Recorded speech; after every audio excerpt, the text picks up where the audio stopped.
वाहिगुरू जी का खालसा वाहिगुरू जी की फतेह। अज दास जसविंदर सिंह फत्ता मालोका यानी सत्कारयोग साडे संत ज्ञानी कौर सिंह जी, इन्हां दे कोल असीं कुछ एक निजी विचारां जो इन्हां दे जीवन बारे अते श्रीमान संत बाबा अमर सिंह जी कीर्ति जी जिन्हां दे नाल इन्हां ने बचपन तो लैके सारा जीवन विद्या पढ़ के उन्हां तो सिक्ख्या लैके बतीत किया, उहदे बारे कुछ एक अहम विचारां करांगे। क्योंकि दास ये सारा कुछ गल्लां विचारां करन तो पहला एक बेनती जरूर करदा है कि इस वीडियो नूं सिरे तो लैके सिरे तक जरूर सुणिओ, क्योंकि इहदे विच साडे सत्कारयोग ज्ञानी कौर सिंह जी ते सत्कारयोग संत बाबा अमर सिंह जी कीर्ति फत्ता मालोका ते उन्हां दे जीवन आधारित श्रीमान संत बाबा हरचरण सिंह जी आलूपुर वाले उन्हां दे आधारित डूंघियां विचारां कीतियां जाणगीਆਂ। कुछ कि इन्हां नूं सवाल भी कीते जाणगे साडे वल्लों ते इस वीडियो दे विचों बहुत कुछ तुहानूं प्राप्त होवेगा।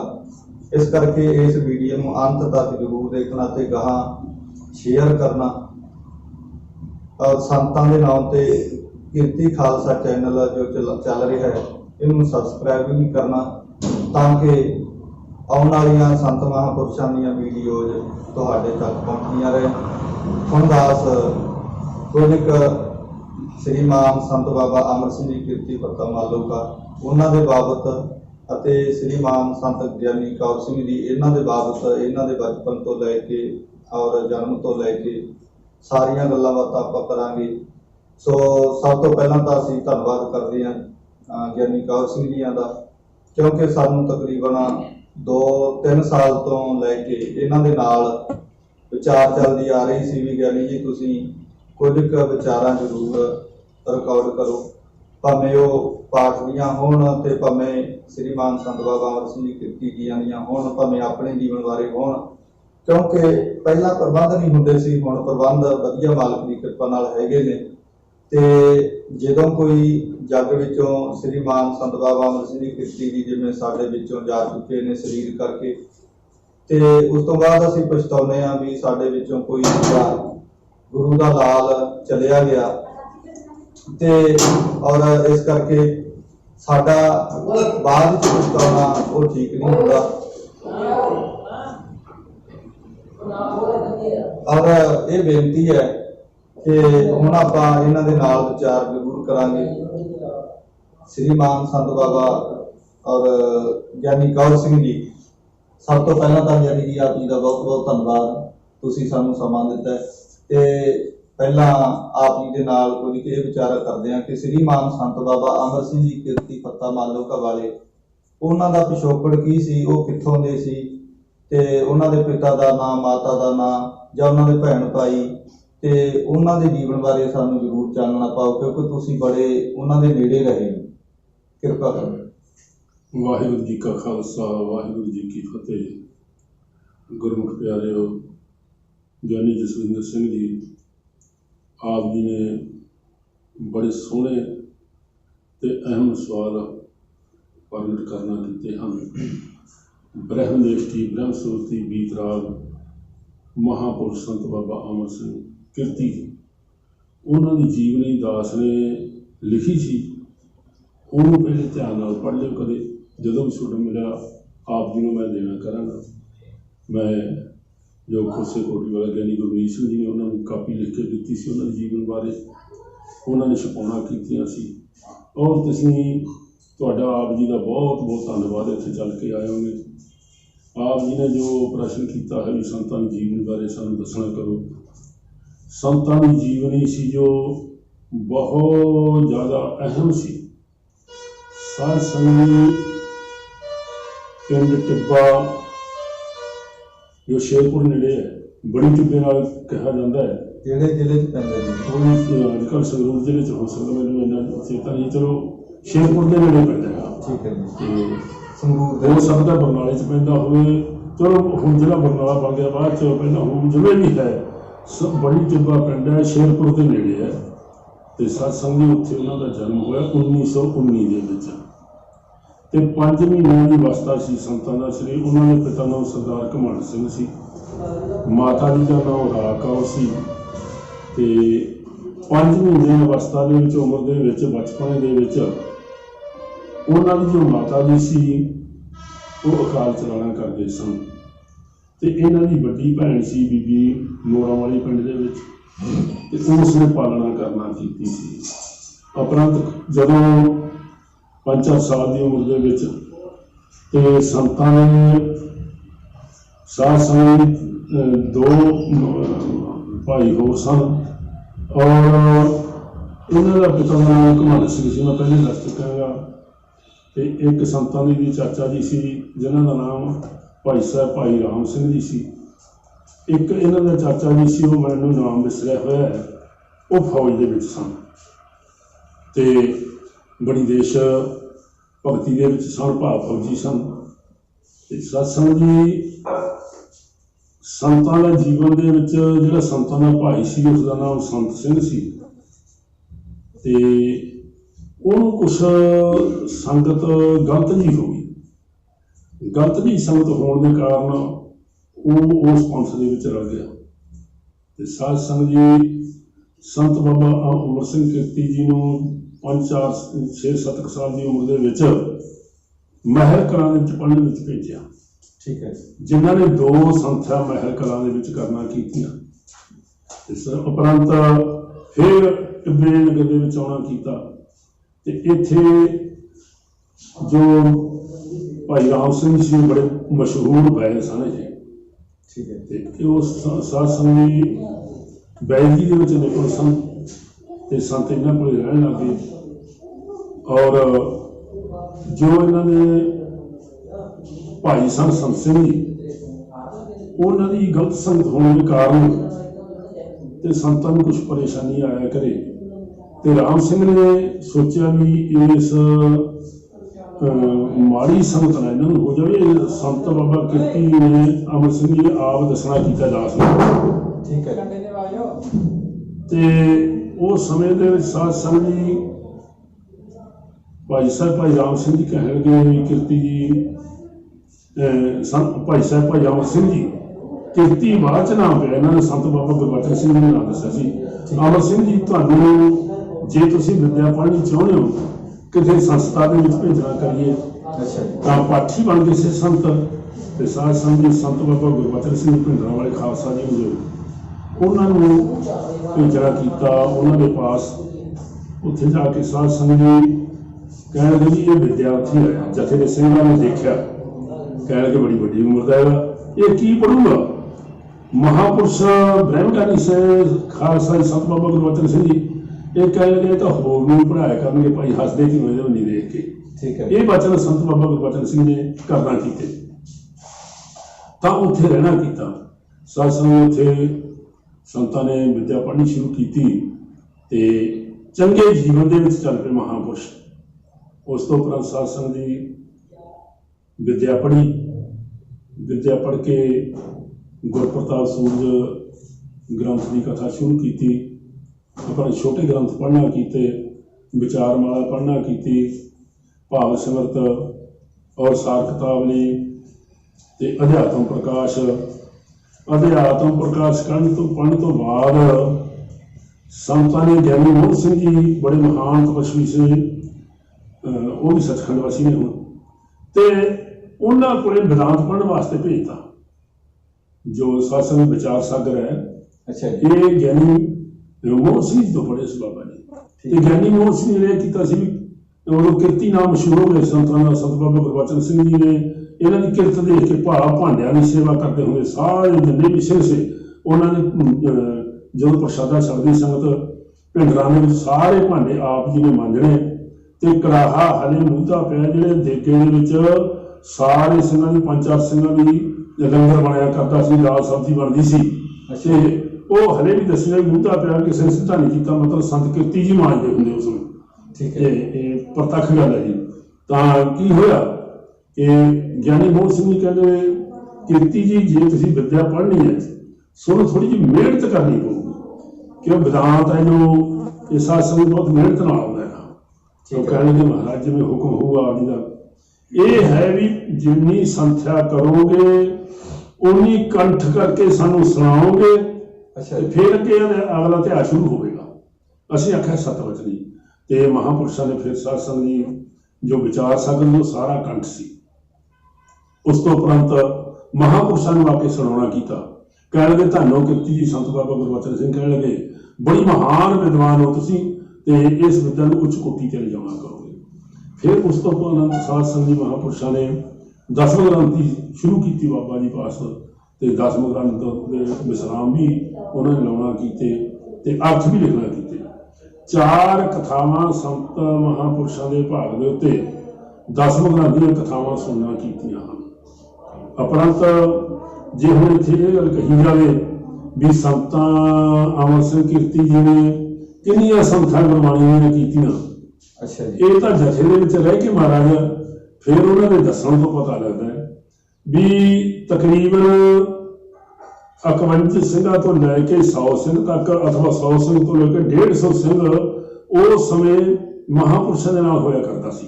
ਠੀਕ ਹੈ। ਤੇ ਸਭ ਪੋਥੀਆਂ ਪ੍ਰਕਾਸ਼ ਕਰਦੇ।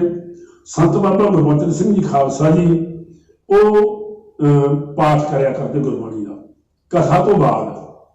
ਤਾਂ ਪਾਠ ਦੇ ਵਿੱਚ ਇੱਕ ਲਾਈਨ ਤੇ ਇੱਕ ਦੂਜੀ ਲਾਈਨ ਤੇ ਸਿੰਘ ਹੁੰਦੇ ਤੇ ਮਹਾਂਪੁਰਸ਼ ਗੁਰੂ ਗ੍ਰੰਥ ਸਾਹਿਬ ਦੇ ਪਾਠ ਤੇ 25 ਪੱਤਰੇ ਸੁਣਾ ਕੇ ਸੰਤ ਬਾਬਾ ਗੁਰਬਚਨ ਸਿੰਘ ਜੀ 1 ਘੰਟੇ ਦੇ ਵਿੱਚ ਪੜਿਆ ਕਰਦੇ ਵਿਸਰਾਮ ਲਾ ਕੇ।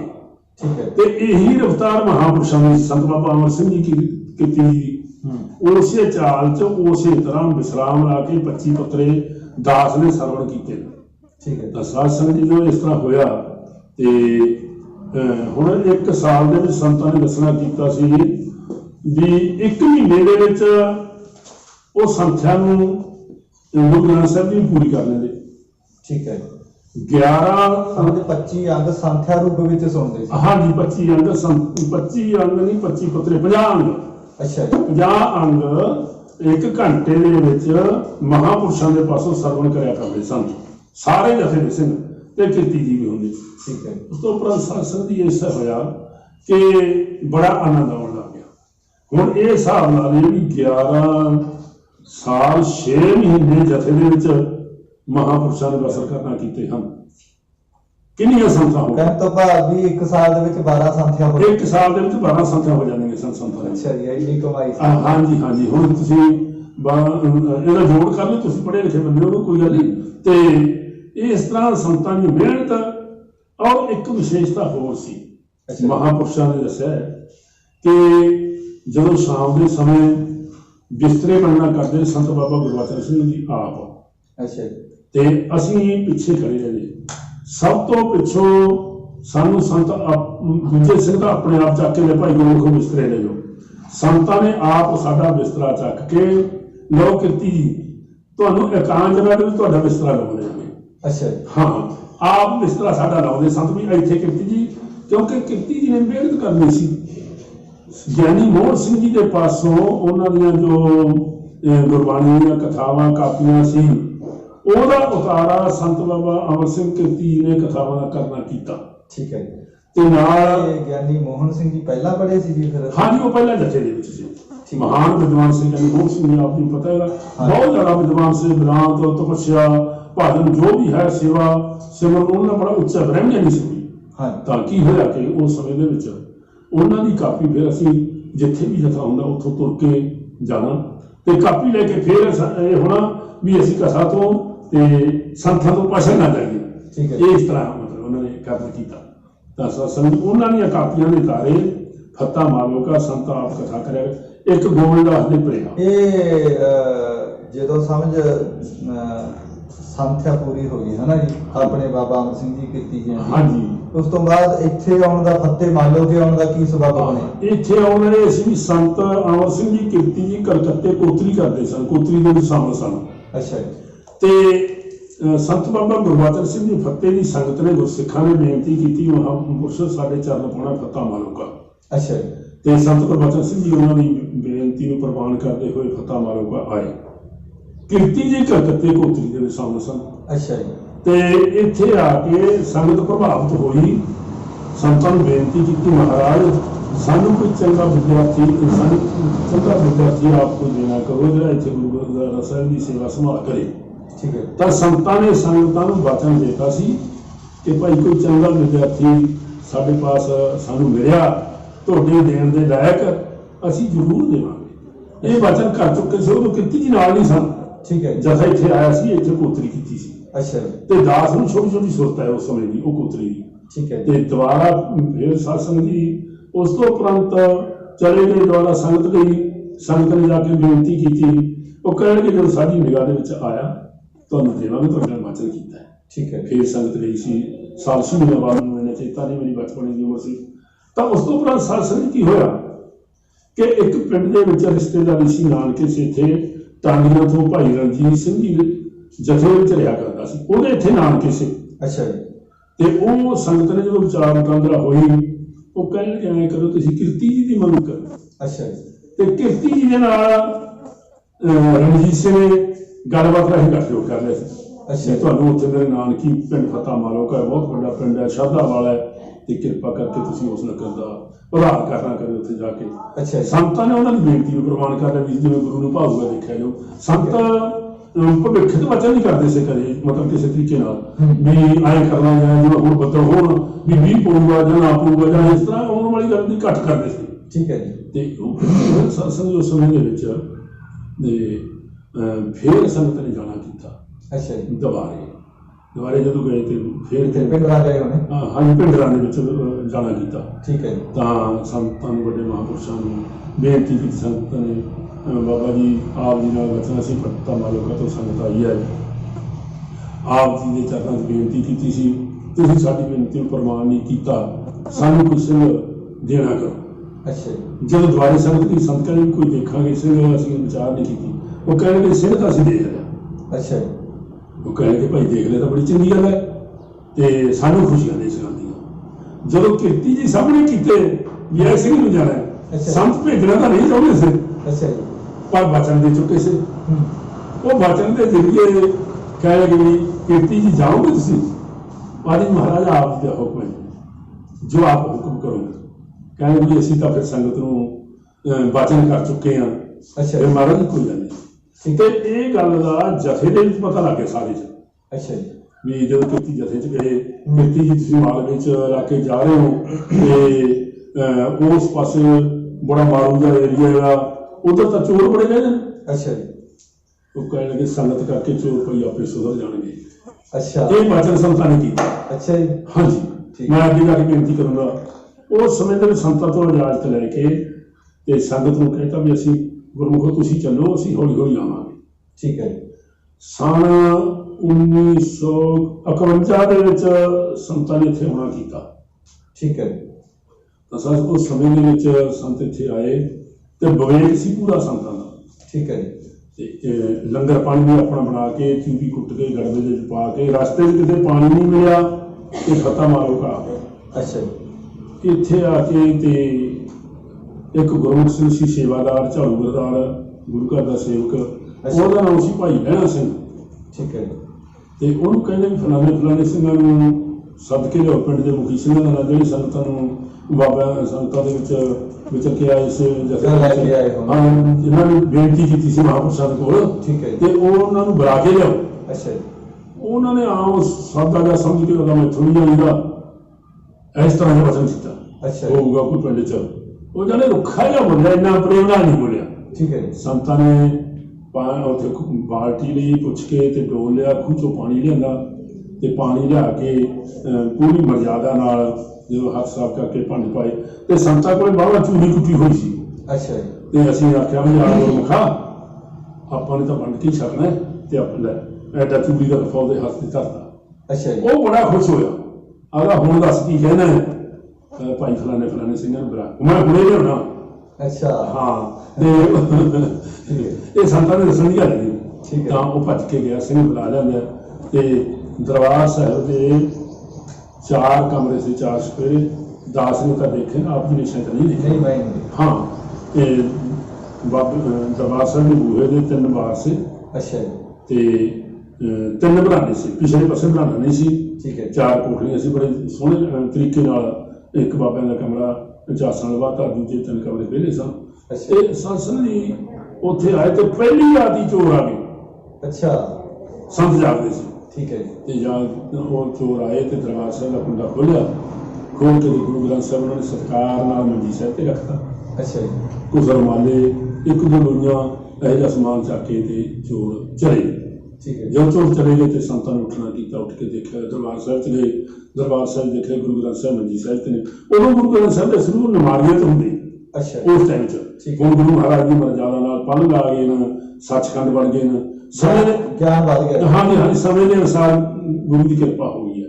ਤੇ ਮਹਾਂਪੁਰਸ਼ਾਂ ਨੇ ਨਮਸਕਾਰ ਕੀਤੀ, ਨਮਸਕਾਰ ਕਰਕੇ ਅਰਦਾਸ ਕੀਤੀ, ਅਰਦਾਸ ਕਰਕੇ ਤੇ ਉਹ ਮੰਜੀ ਸਾਹਿਬ ਤੋਂ ਗੁਰੂ ਮਹਾਰਾਜ ਨੂੰ ਉਠਾਉਣਾ ਕੀਤਾ ਤੇ ਨਵਾਰੀ ਦੇ ਵਿੱਚ ਸਥਾਪਨ ਕਰਨਾ ਕੀਤਾ। ਅੱਛਾ ਤੇ ਦੇਖ ਕੇ ਤੜਕੇ ਸੰਗਤਾਂ ਨੂੰ ਬੁਲਾਉਣਾ ਕੀਤਾ ਮਹਾਂਪੁਰਸ਼ਾਂ ਨੇ। ਕਹਿਣ ਲੱਗੇ ਭਾਈ ਇੱਥੇ ਤਾਂ ਬੰਦੇ ਚੋਰ ਨੇ ਤੇ ਹੋ ਸਕਦਾ ਗੁਰੂ ਗ੍ਰੰਥ ਦੀ ਬੇਅਦਬੀ ਕਰ ਦਿੰਦੇ ਤੇ ਇੱਥੇ ਸਾਡੀ ਜ਼ਿੰਮੇਵਾਰੀ ਬਣਦੀ ਇਸ ਗੱਲ ਦੀ ਤੇ ਅਸੀਂ ਤਾਂ ਜਾਣਾ ਹੈਗਾ। ਅੱਛਾ ਜੀ ਇੱਥੇ ਨਹੀਂ ਰਹਿ ਸਕਦੇ। ਠੀਕ ਹੈ ਜਦੋਂ ਇਹ ਗੱਲ ਕੀਤੀ ਤੇ ਨਗਰ ਦੀ ਸੰਗਤ ਚਾਹਣਾ ਤੇ ਟੇਕੀ ਬਾਬਾ ਜੀ ਕਿਸੇ ਗੱਲ ਦੀ ਤਕਲੀਫ ਨਹੀਂ ਆਉਣ ਦਿੰਦੇ ਤੁਹਾਨੂੰ, ਤੁਹਾਡੇ ਕੋਲ ਪਹਿਰਾ ਦੇਵਾਂਗੇ, ਪਰ ਜਾਣ ਦੀ ਹੁਣ ਨਾ ਹੀ ਨਾ ਲਓ, ਤੁਸੀਂ ਹੁਣ ਨਾ ਜਾਓ। ਇਹ ਸੰਗਤੀ ਮਜਬੂਰ ਕਰਕੇ ਸੰਗਤਾਂ ਨੇ ਸਾਧ ਸੰਗਤ ਇੱਥੇ ਸੰਤਾਂ ਨੂੰ ਰੱਖ ਲਿਆ। ਤੇ ਫਿਰ ਸੰਸਦ ਉਸ ਤੋਂ ਉਪਰੰਤ ਗੁਰਮੁਖ ਪਿਆਰਿਓ ਸੰਤਾਂ ਨੇ ਭਗਤ ਬਾਣੀ ਦੀ ਕਥਾ ਸ਼ੁਰੂ ਕੀਤੀ ਇੱਥੇ। ਅੱਛਾ ਜੀ ਪਹਿਲੀ ਕਥਾ ਭਗਤ ਬਾਣੀ ਸੰਗਤ ਜੋੜਨ ਲੱਗੀ, ਬਹੁਤ ਸੰਗਤ ਆਉਣ ਲੱਗੀ। 10-20 ਸਿੰਘ ਜਿਹਾ ਸਮਾਂ ਸੀ ਤੇ ਭਗਤ ਬਾਣੀ ਦੀ ਕਥਾ ਕਰਨ ਤੋਂ ਉਪਰੰਤ ਸਾਧ ਸੰਗਤ ਜੀ ਮਹਾਂਪੁਰਸ਼ਾਂ ਨੇ ਬੜਾ ਸੰਗਤਾਂ ਦਾ ਪ੍ਰੇਮ ਦੇਖਣਾ ਕੀਤਾ। ਅੱਛਾ ਤੇ ਬੜਾ ਆਨੰਦ ਮੰਗਲ ਗੁਰੂ ਕਾ ਲੰਗਰ ਸੰਤਾਂ ਬਣਾਇਆ ਕਰਨ। ਫਿਰ ਸੰਤਾਂ ਨੇ ਸੋਚਿਆ ਪਿੰਡ ਦੇ ਵਿੱਚ ਗਾਲੀ ਵੀ ਲਿਆਉਣੀ ਹੈ ਤੇ ਦੁੱਧ ਵੀ ਹੋਣਾ ਹੈ। ਉਹ ਵਿਵੇਕ ਹੈ ਜਿਹੜਾ ਉਹਨਾਂ ਕਠਿਨਾਈ ਦਾ ਇੱਥੇ ਚੱਲਣਾ ਨਹੀਂ ਹੈ। ਅੱਛਾ ਫਿਰ ਸੰਤਾਂ ਨੇ ਕੁਛ ਖੁੱਲ੍ਹੀਆਂ ਮਰਜ਼ਾਦਾ ਕਰਤੀਆਂ, ਜਿਵੇਂ ਆਮ ਸੰਗਤਾਂ ਦੀਆਂ ਹੋਈਆਂ, ਲੰਗਰ ਦਾ ਪਾਣੀ ਲੰਗਰ ਚੋਂ ਲਿਆਉਣਾ, ਨਗਰ ਚੋਂ ਲੰਗਰ ਪਾਣੀ ਲਿਆਉਣਾ, ਇਸ ਤਰ੍ਹਾਂ ਹੋਇਆ। ਉਪਰੰਤ ਸਾਧ ਸੰਗਤ ਜੀ ਫਿਰ ਸੰਤਾਂ ਨੇ ਇੱਕ ਦਾਸ ਡੇਰਾ ਕੁਟੀਆਂ ਵਾਲਾ ਅੱਛਾ ਇੱਥੇ ਪੜ੍ਹਦਾ ਹੁੰਦਾ। ਠੀਕ ਹੈ ਤੇ ਮੈਂ ਇੱਥੇ ਖੂਹੀ ਸੀ। ਅੱਛਾ ਖੂਹੀ ਦਾ ਪਾਣੀ ਬੜਾ ਮਿੱਠਾ ਸੀ ਤੇ ਉਹ ਹੌਲ ਬਣਿਆ ਹੋਇਆ ਸੀ, ਕੁੰਡ ਬਣਿਆ ਹੋਇਆ ਸੀ। ਹੌਲ ਬਾਅਦ ਚ ਬਣਿਆ। ਕੁੰਡ ਦੇ ਵਿੱਚ ਭਰ ਕੇ ਬਾਲਟੀਆਂ ਭਰ ਕੇ ਪਾ ਦਿੰਦੇ। ਜਿਹੜੇ 5-4 ਸਿੰਘ ਹੁੰਦੇ ਉੱਥੇ ਰਹਿਣ ਵਾਲੇ, ਉਹ ਉਸ ਅੰਮ੍ਰਿਤਮਈ ਸੰਤਾਂ ਨੇ ਇਸ਼ਨਾਨ ਕਰਕੇ ਤੇ ਆ ਜਾਣਾ ਤੇ ਨਿਤਨੇਮ ਸ਼ੁਰੂ ਕਰਨਾ। ਉਪਰੰਤ ਜਦੋਂ ਲੋਕ ਹੋ ਜਾਂਦੀ ਸੂਰਜ ਦੀ ਤੇ ਉਦੋਂ ਕਥਾ ਸ਼ੁਰੂ ਕਰਨੀ, ਗੁਰੂ ਗ੍ਰੰਥ ਸਾਹਿਬ ਦੀ ਕਥਾ ਸ਼ੁਰੂ ਕਰਤੀ ਸੀ। ਠੀਕ ਹੈ ਉਸ ਤੋਂ ਉਪਰੰਤ ਸਾਧ ਸੰਗਤ ਜੀ ਸੰਗਤਾਂ ਜੁੜੀ ਗਈਆਂ, ਉਹਦੇ ਨਾਲ ਨਗਰ ਜੁੜੀ ਗਿਆ, ਬੜੀ ਕਿਰਪਾ ਹੋਈ। ਤੇ ਸੰਤ ਵਾਸਦੇਵ ਜੀ ਡੇਰੇ ਦੇ ਵਿੱਚ ਬਾਅਦ ਚ ਗੱਲ ਚੱਲੂਗੀ ਤੇ ਉਹ ਬੜੇ ਮਹਾਨ ਵਿਦਵਾਨ ਸੀ, ਸੰਸਕ੍ਰਿਤ ਦੇ ਵਿਦਾਂਤ ਦੇ ਬਹੁਤ ਕਾਂਸ਼ੀ ਪੜ੍ਹੇ ਹੋਏ ਸੀ ਉਹ। ਠੀਕ ਹੈ ਤੇ ਉਹਨਾਂ ਕੋਲ ਵੀ ਸੰਤ ਜਾਣ ਲੱਗ ਗਏ। ਠੀਕ ਹੈ ਉੱਥੇ ਨਿਤਨੇਮ ਡੇਰੇ ਚ ਕਰਿਆ ਕਰ। ਇਕਾਂਤ ਜਗ੍ਹਾ ਸੀ, ਉੱਥੇ ਮੋਰ ਬੜੇ ਹੁੰਦੇ, ਸੋਹਣੇ ਜਾਨਵਰ ਹੁੰਦੇ ਤੇ ਇਕਾਂਤ ਜਗ੍ਹਾ ਕਰਕੇ ਉੱਥੇ ਨਿਤਨੇਮ ਕਰਿਆ ਕਰਦੇ ਸਨ ਦਿਨ ਨੂੰ। ਅੱਛਾ ਤੇ ਸੰਤ ਵਾਸਦੇਵ ਜੀ ਨਾਲ ਬਚਨ ਵਿਲਾਸ ਵੀ ਕਰਿਆ ਕਰਦੇ ਸਨ। ਠੀਕ ਹੈ ਇੱਕ ਵਾਰੀ ਨਗਰ ਚ ਭਾਈ ਚੱਕਰ ਸਿੰਘ ਸੀ ਸੀਸੇ ਕਾ ਅੱਛਾ ਵੱਜਦਾ ਹੈਗਾ ਤੇ ਆਪ ਜੀ ਦੇ ਘਰ ਦੇ ਨੇੜੇ ਆਏ, ਉਹਨਾਂ ਦੀ ਬੈਠਕ ਪਹਿਲਾਂ ਸੀ। ਠੀਕ ਹੈ ਤੇ ਜਿਹੜੀ ਆਪ ਜੀ ਨੂੰ ਗਲੀ ਜਾਂਦੀ ਹੈ ਇੱਥੇ ਉਹਨਾਂ ਦਾ ਤੁਹਾਡੇ ਘਰ ਦੇ ਨੇੜੇ ਹੈ, ਮਤਲਬ ਤੁਹਾਨੂੰ ਯਾਦ ਕਰਾਉਣਾ ਮੈਂ, ਤੇ ਖੁੰਝੇ 'ਚ ਬੈਠ ਕੇ ਸੀ। ਅੱਛਾ ਇੱਥੇ ਸੰਤਾਂ ਨੇ ਆਸਣ ਲਾਏ ਹੋਏ ਸੀ। ਸੰਤ ਬਾਬਾ ਵਾਸਦੇਵ ਜੀ ਸਨ ਜੋ, ਉਹਨਾਂ ਨੇ ਕਿਹਾ ਵੀ ਕੀਰਤੀ ਜੀ ਅਖੰਡ ਪਾਠ ਹੈ ਤੇ ਉਹਦੇ ਵਿੱਚ ਆਪ ਜੀ ਨੇ ਜੋਗੀ ਲਾਉਣੀ। ਅੱਛਾ ਅਖੰਡ ਪਾਠ ਤੇ ਪਾਠੀ ਤੌਰ ਤੇ ਸੰਤ ਨੂੰ ਸਨ। ਠੀਕ ਹੈ ਤਾਂ ਸਾਧ ਸੰਗਤ ਉਸ ਵੇਲੇ ਕੀ ਹੋਇਆ ਕਿ ਬੈਠੇ ਇੱਕ ਬਾਬਾ ਖੇਤਾ ਸਿੰਘ ਜੀ ਸਨ ਇਸੇ ਵੇਲੇ ਚੋਂ, ਉਸੇ ਵੇਲੇ ਚੋਂ। ਤੇ ਉਹ ਬਹੁਤ ਜੋ ਸਰੋਤਾ ਉੱਚ ਕੋਟੀ ਦਾ ਸਰੋਤਾ ਮੰਨਿਆ, ਸਰੋਤਿਆਂ ਦੇ ਗੋਲ ਦੇ ਵਿੱਚ ਢਲਦੇ ਸੀ। ਠੀਕ ਹੈ ਤਾਂ ਉਹ ਬੈਠਕ 'ਚ ਆ ਗਿਆ। ਪੰਡਤ ਵਾਸਦੇਵ ਜੀ ਕਹਿੰਦੇ ਵਾਸਦੇਵ ਜੀ ਜੀ ਜੋ ਸੰਤਾਂ ਜੀ ਨੇ ਉਹਦੇ ਵਿੱਚ ਮੈਂ ਅਰਥ ਲਿਖੇ ਹੋਏ, ਮੇਰੇ ਕੋਲ ਇਹਨਾਂ ਸਹਿਮਾ ਨਹੀਂ, ਮੈਂ ਜਿਹੜਾ ਵਿਸਤਾਰ ਨਾਲ ਦੱਸਾਂ ਤੁਹਾਨੂੰ। ਅੱਛਾ ਵੀ ਇੱਕ ਬਾਣੀ ਹੈ ਕਬੀਰ ਸਾਹਿਬ ਦੀ ਬਾਣੀ, ਉਹਦੇ ਵਿੱਚ ਅਰਥ ਕਰਕੇ ਦੱਸੋ। ਏਕ ਮਰੰਤ ਤੇ ਦੋਏ ਮੂੰਹ, ਦੋ ਮਰੰਤ ਹੈ ਚਾਰ, ਚਾਰ ਮਰੰਤ ਹੈ ਸਹਿਬ, ਚਾਰ ਪੁਰਖ ਦੋ ਨਾਲ। ਠੀਕ ਹੈ ਇਹਦਾ ਕੀ ਅਰਥ ਹੈ? ਅੱਛਾ ਜੀ ਇਹਦਾ ਅਰਥ ਬਹੁਤ ਜ਼ਿਆਦਾ ਗਹਿਰਾਈ 'ਚ ਆਉਂਦਾ ਜੀ। ਪਹਿਲਾ ਅਰਥ ਤਾਂ ਸੌਖਾ ਹੈ, ਅੱਗੇ ਹੋਰ ਵੀ ਕਈ ਅਰਥ ਨੇ। ਉਸ ਸੰਤ ਵਾਸਦੇਵ ਜੀ ਦਾ ਵਿਚਾਰ ਕਰਨ ਲੱਗੇ, ਸੰਤ ਵਾਸਦੇਵ ਜੀ ਦਾ ਵਿਚਾਰ ਕਰਨ ਲੱਗੇ ਅੱਛਾ ਜੀ ਤੇ ਕੀਰਤੀ ਜੀ ਨੇ ਤਾਂ 2-3 ਅਰਥ ਕਰਦੇ ਇਸ ਬੋਲ ਦੇ। ਅੱਛਾ ਤੇ ਸੰਤ ਹੈਰਾਨ ਹੋਊਗਾ, ਐਡਾ ਵਿਦਵਾਨ ਸਾਡੇ ਕੋਲ ਇਸ ਤਾਂ ਨਹੀਂ ਸਮਝ ਕੇ ਪਾਠੀ ਹੋਊਗਾ। ਅੱਛਾ। ਉਹ ਕਹਿਣਗੇ ਵੀ ਤੁਹਾਡੇ ਨਗਰ ਦੇ ਭਾਗ ਬਹੁਤ ਚੰਗੇ ਨੇ। ਮੈਂ ਤਾਂ ਮਹੰਤ ਜੀ ਸੀ ਕਹਿੰਦਾ ਸੀ, ਪਰ ਸੰਤ ਜੀ ਹਾਲੇ ਤੁਹਾਡੇ ਨਗਰ ਦੇ ਵਿੱਚ। ਅੱਛਾ ਜੀ। ਤੁਹਾਡੇ ਨਗਰ ਦਾ ਆਧਾਰ ਕਰਨਗੇ। ਇਸ ਤਰ੍ਹਾਂ ਗੱਲਾਂ ਚੱਲੀਆਂ ਖੇਤਾਂ ਸੇ ਨਾਲ। ਠੀਕ ਹੈ ਜੀ। ਸਾਧ ਸੰਗਤ ਉੱਥੋਂ ਹੱਸਣ ਲੱਗੇ। ਦਾਸ ਜਦੋਂ ਮੇਰੇ ਕੋਲ ਦਾਸ ਕੋਲ ਗੱਲਾਂ ਕਰਦੇ ਰਹੇ ਵੀ ਸਾਡੀ ਉੱਥੇ ਮਸ਼ਹੂਰੀ ਕਰਤੀ ਬਾਬੇ ਖੇਤਾਂ ਸੇ ਨੇ ਤੇ ਸੰਤ ਵਾਲੇ ਜੀ ਨੇ, ਇਹ ਹੱਸਣ ਦੇ ਵਚਨ ਸਨ। ਠੀਕ ਹੈ ਜੀ। ਤਾਂ ਸਾਧ ਸੰਗਤ ਇਸ ਤਰ੍ਹਾਂ ਉਹ ਮਹਾਂਪੁਰਸ਼ ਹੋਇਆ ਕਰਦੇ। ਮੈਂ ਡੇਰੇ ਪੜ੍ਹਨ ਜਾਇਆ ਕਰਦਾ ਸਾਂ ਤੇ ਮੈਂ ਜਿਸ ਤਰ੍ਹਾਂ ਪਰਨਾ ਪਾਇਆ ਮੇਰੇ ਸਿਰ ਤੇ, ਪੱਗ ਪੁੱਗ ਤਾਂ ਇਹੋ ਜਿਹੀ ਸੀ, ਬੱਚਾ ਸੀ ਮੈਂ। ਤੇ ਉਸ ਭਾਈ ਸਾਹਿਬ ਮਹੰਤ ਰਾਮ ਸਿੰਘ ਜੀ ਸੰਤਾਂ ਕੋਲੇ ਪੜ੍ਹਦੇ ਹੁੰਦੇ ਸਨ। ਅੱਛਾ। ਇਹ ਪਹਿਲੇ ਵਿਦਿਆਰਥੀ ਨੇ ਸੰਤਾਂ ਦੇ, ਮਹੰਤ ਰਾਮ ਸਿੰਘ। ਅੱਛਾ, ਰਾਮ ਸਿੰਘ। ਹਾਂਜੀ। ਤੇ ਬਹੁਤ ਸਾਰੇ ਬੈਠੇ ਹੁੰਦੇ, ਦਾਸ ਜਾ ਕੇ ਫਤਿਹ ਬੁਲਾਉਂਦਾ ਮੈਨੂੰ, ਨਾਲ ਤਾਂ ਮੇਰੇ ਪੱਗ ਬੰਨ੍ਹ ਹੁੰਦੇ, ਛੋਟੇ ਹੁੰਦੇ, ਨਾਲ ਕਹਿੰਦੇ ਜਾ ਭਾਈ ਪੜ੍ਹਨ। ਇਸ ਤਰ੍ਹਾਂ ਕਿ ਤੂੰ ਨਾਲ ਲੋਕ ਪਤਾਸੇ ਦੇ ਦਿੰਦੇ। ਅੱਛਾ ਜੀ। ਤੇ ਡੇਰੇ ਮੈਂ ਸਾਧ ਸੰਗਤ ਜਾਂਦਾ ਪੜ੍ਹਦਾ, ਮਤਲਬ ਮੇਰੀ ਉੱਥੋਂ ਤਾਰ ਕਨੈਕਸ਼ਨ ਅਰਥ ਜੁੜ ਗਿਆ। ਠੀਕ ਹੈ ਜੀ। ਸੰਤਾਂ ਨੇ ਕਿਰਤੀ ਜੀ ਨਾਲ। ਅੱਛਾ। ਤੇ ਇਸ ਤਰ੍ਹਾਂ ਸੰਤਾਂ ਨੇ ਫਿਰ 4 ਕਥਾਵਾਂ ਸ੍ਰੀ ਗੁਰੂ ਗ੍ਰੰਥ ਸਾਹਿਬ ਦੀਆਂ ਕਰਨਾ ਕੀਤੀਆਂ। ਜਿਹੜੀ ਚੌਥੀ ਕਥਾ ਸੀ ਉਹ ਕਬੀਰ ਦੇ ਸ਼ਬਦਾਂ 'ਚ ਰਹੀ ਸੀ। ਗਿਆਨੀ ਦਦਾਰ ਸਿੰਘ ਜੀ ਨੇ ਨਹੀਂ ਉਹ ਹਾਂ ਗਿਆਨੀ ਦਦਾਰ ਸਿੰਘ ਜੀ ਨੇ ਬਾਤ ਕੀਤੀ ਹੈ। ਤੇ ਦਾਸ ਨੇ ਬੇਨਤੀ ਕੀਤੀ ਵੀ ਬਾਬਾ ਜੀ ਉਹ ਕਥਾ ਪੂਰੀ ਕਰ ਦਈਏ। ਅੱਛਾ। ਉਹ ਕਹਿਣਗੇ ਕੋਈ ਮਹਾਂਪੁਰਸ਼ ਕਰੂਗਾ ਹੁਣ ਤਾਂ, ਤੇ ਹੁਕਮਨਾਮੇ ਦੀ ਕਥਾ ਕਰ ਲਾਂਗੇ। ਹੁਕਮਨਾਮਾ ਦਾਸ ਵੀ ਪੜ੍ਹਿਆ ਕਰੇ ਤੇ ਮਹੰਤ ਰਾਮ ਸਿੰਘ ਜ਼ਿਆਦਾ ਪੜ੍ਹਿਆ ਕਰਦਾ ਸੀ ਕਥਾ ਦੇ ਮੂਲ ਪਾਠ। ਅੱਛਾ। ਤੇ ਦੁਪਹਿਰੇ ਦਾਸ ਆ ਕੇ ਕਥਾ ਦਾ ਜੋ ਇਤਿਹਾਸ ਸੀ, ਪੰਥ ਪ੍ਰਕਾਸ਼ ਦਾ ਟੀਕਾ ਨਹੀਂ ਸੀ, ਮੂਲ ਸੀ। ਅੱਛਾ। ਤੇ ਦਾਸ ਪੜ੍ਹਿਆ ਕਰਦਾ ਸੀ, ਸੰਤ ਪੰਥ ਪ੍ਰਕਾਸ਼ ਦੀ ਕਥਾ ਕਰਿਆ ਕਰਦੇ ਸਨ। ਠੀਕ ਹੈ। ਤੇ ਉਸ ਤੋਂ ਉਪਰੰਤ ਗੁਰੂ ਪ੍ਰਤਾਪ ਸੂਰਜ ਗ੍ਰੰਥ ਦੀ ਮਹਾਂਪੁਰਸ਼ ਕਥਾ ਕਰ ਦਾਸ ਪੜ੍ਹਿਆ ਕਰਦਾ ਸੀ ਮੂਹਰੇ। ਭਾਵੇਂ ਖੇਤੀਬਾੜੀ ਦਾ ਕੰਮ ਕਰਦੇ ਟਾਈਮ ਤੇ ਆ ਕੇ ਕਥਾ ਤੇ ਫਿਰ ਕੰਮ ਤੇ ਲੱਗ ਜਾਂਦੇ।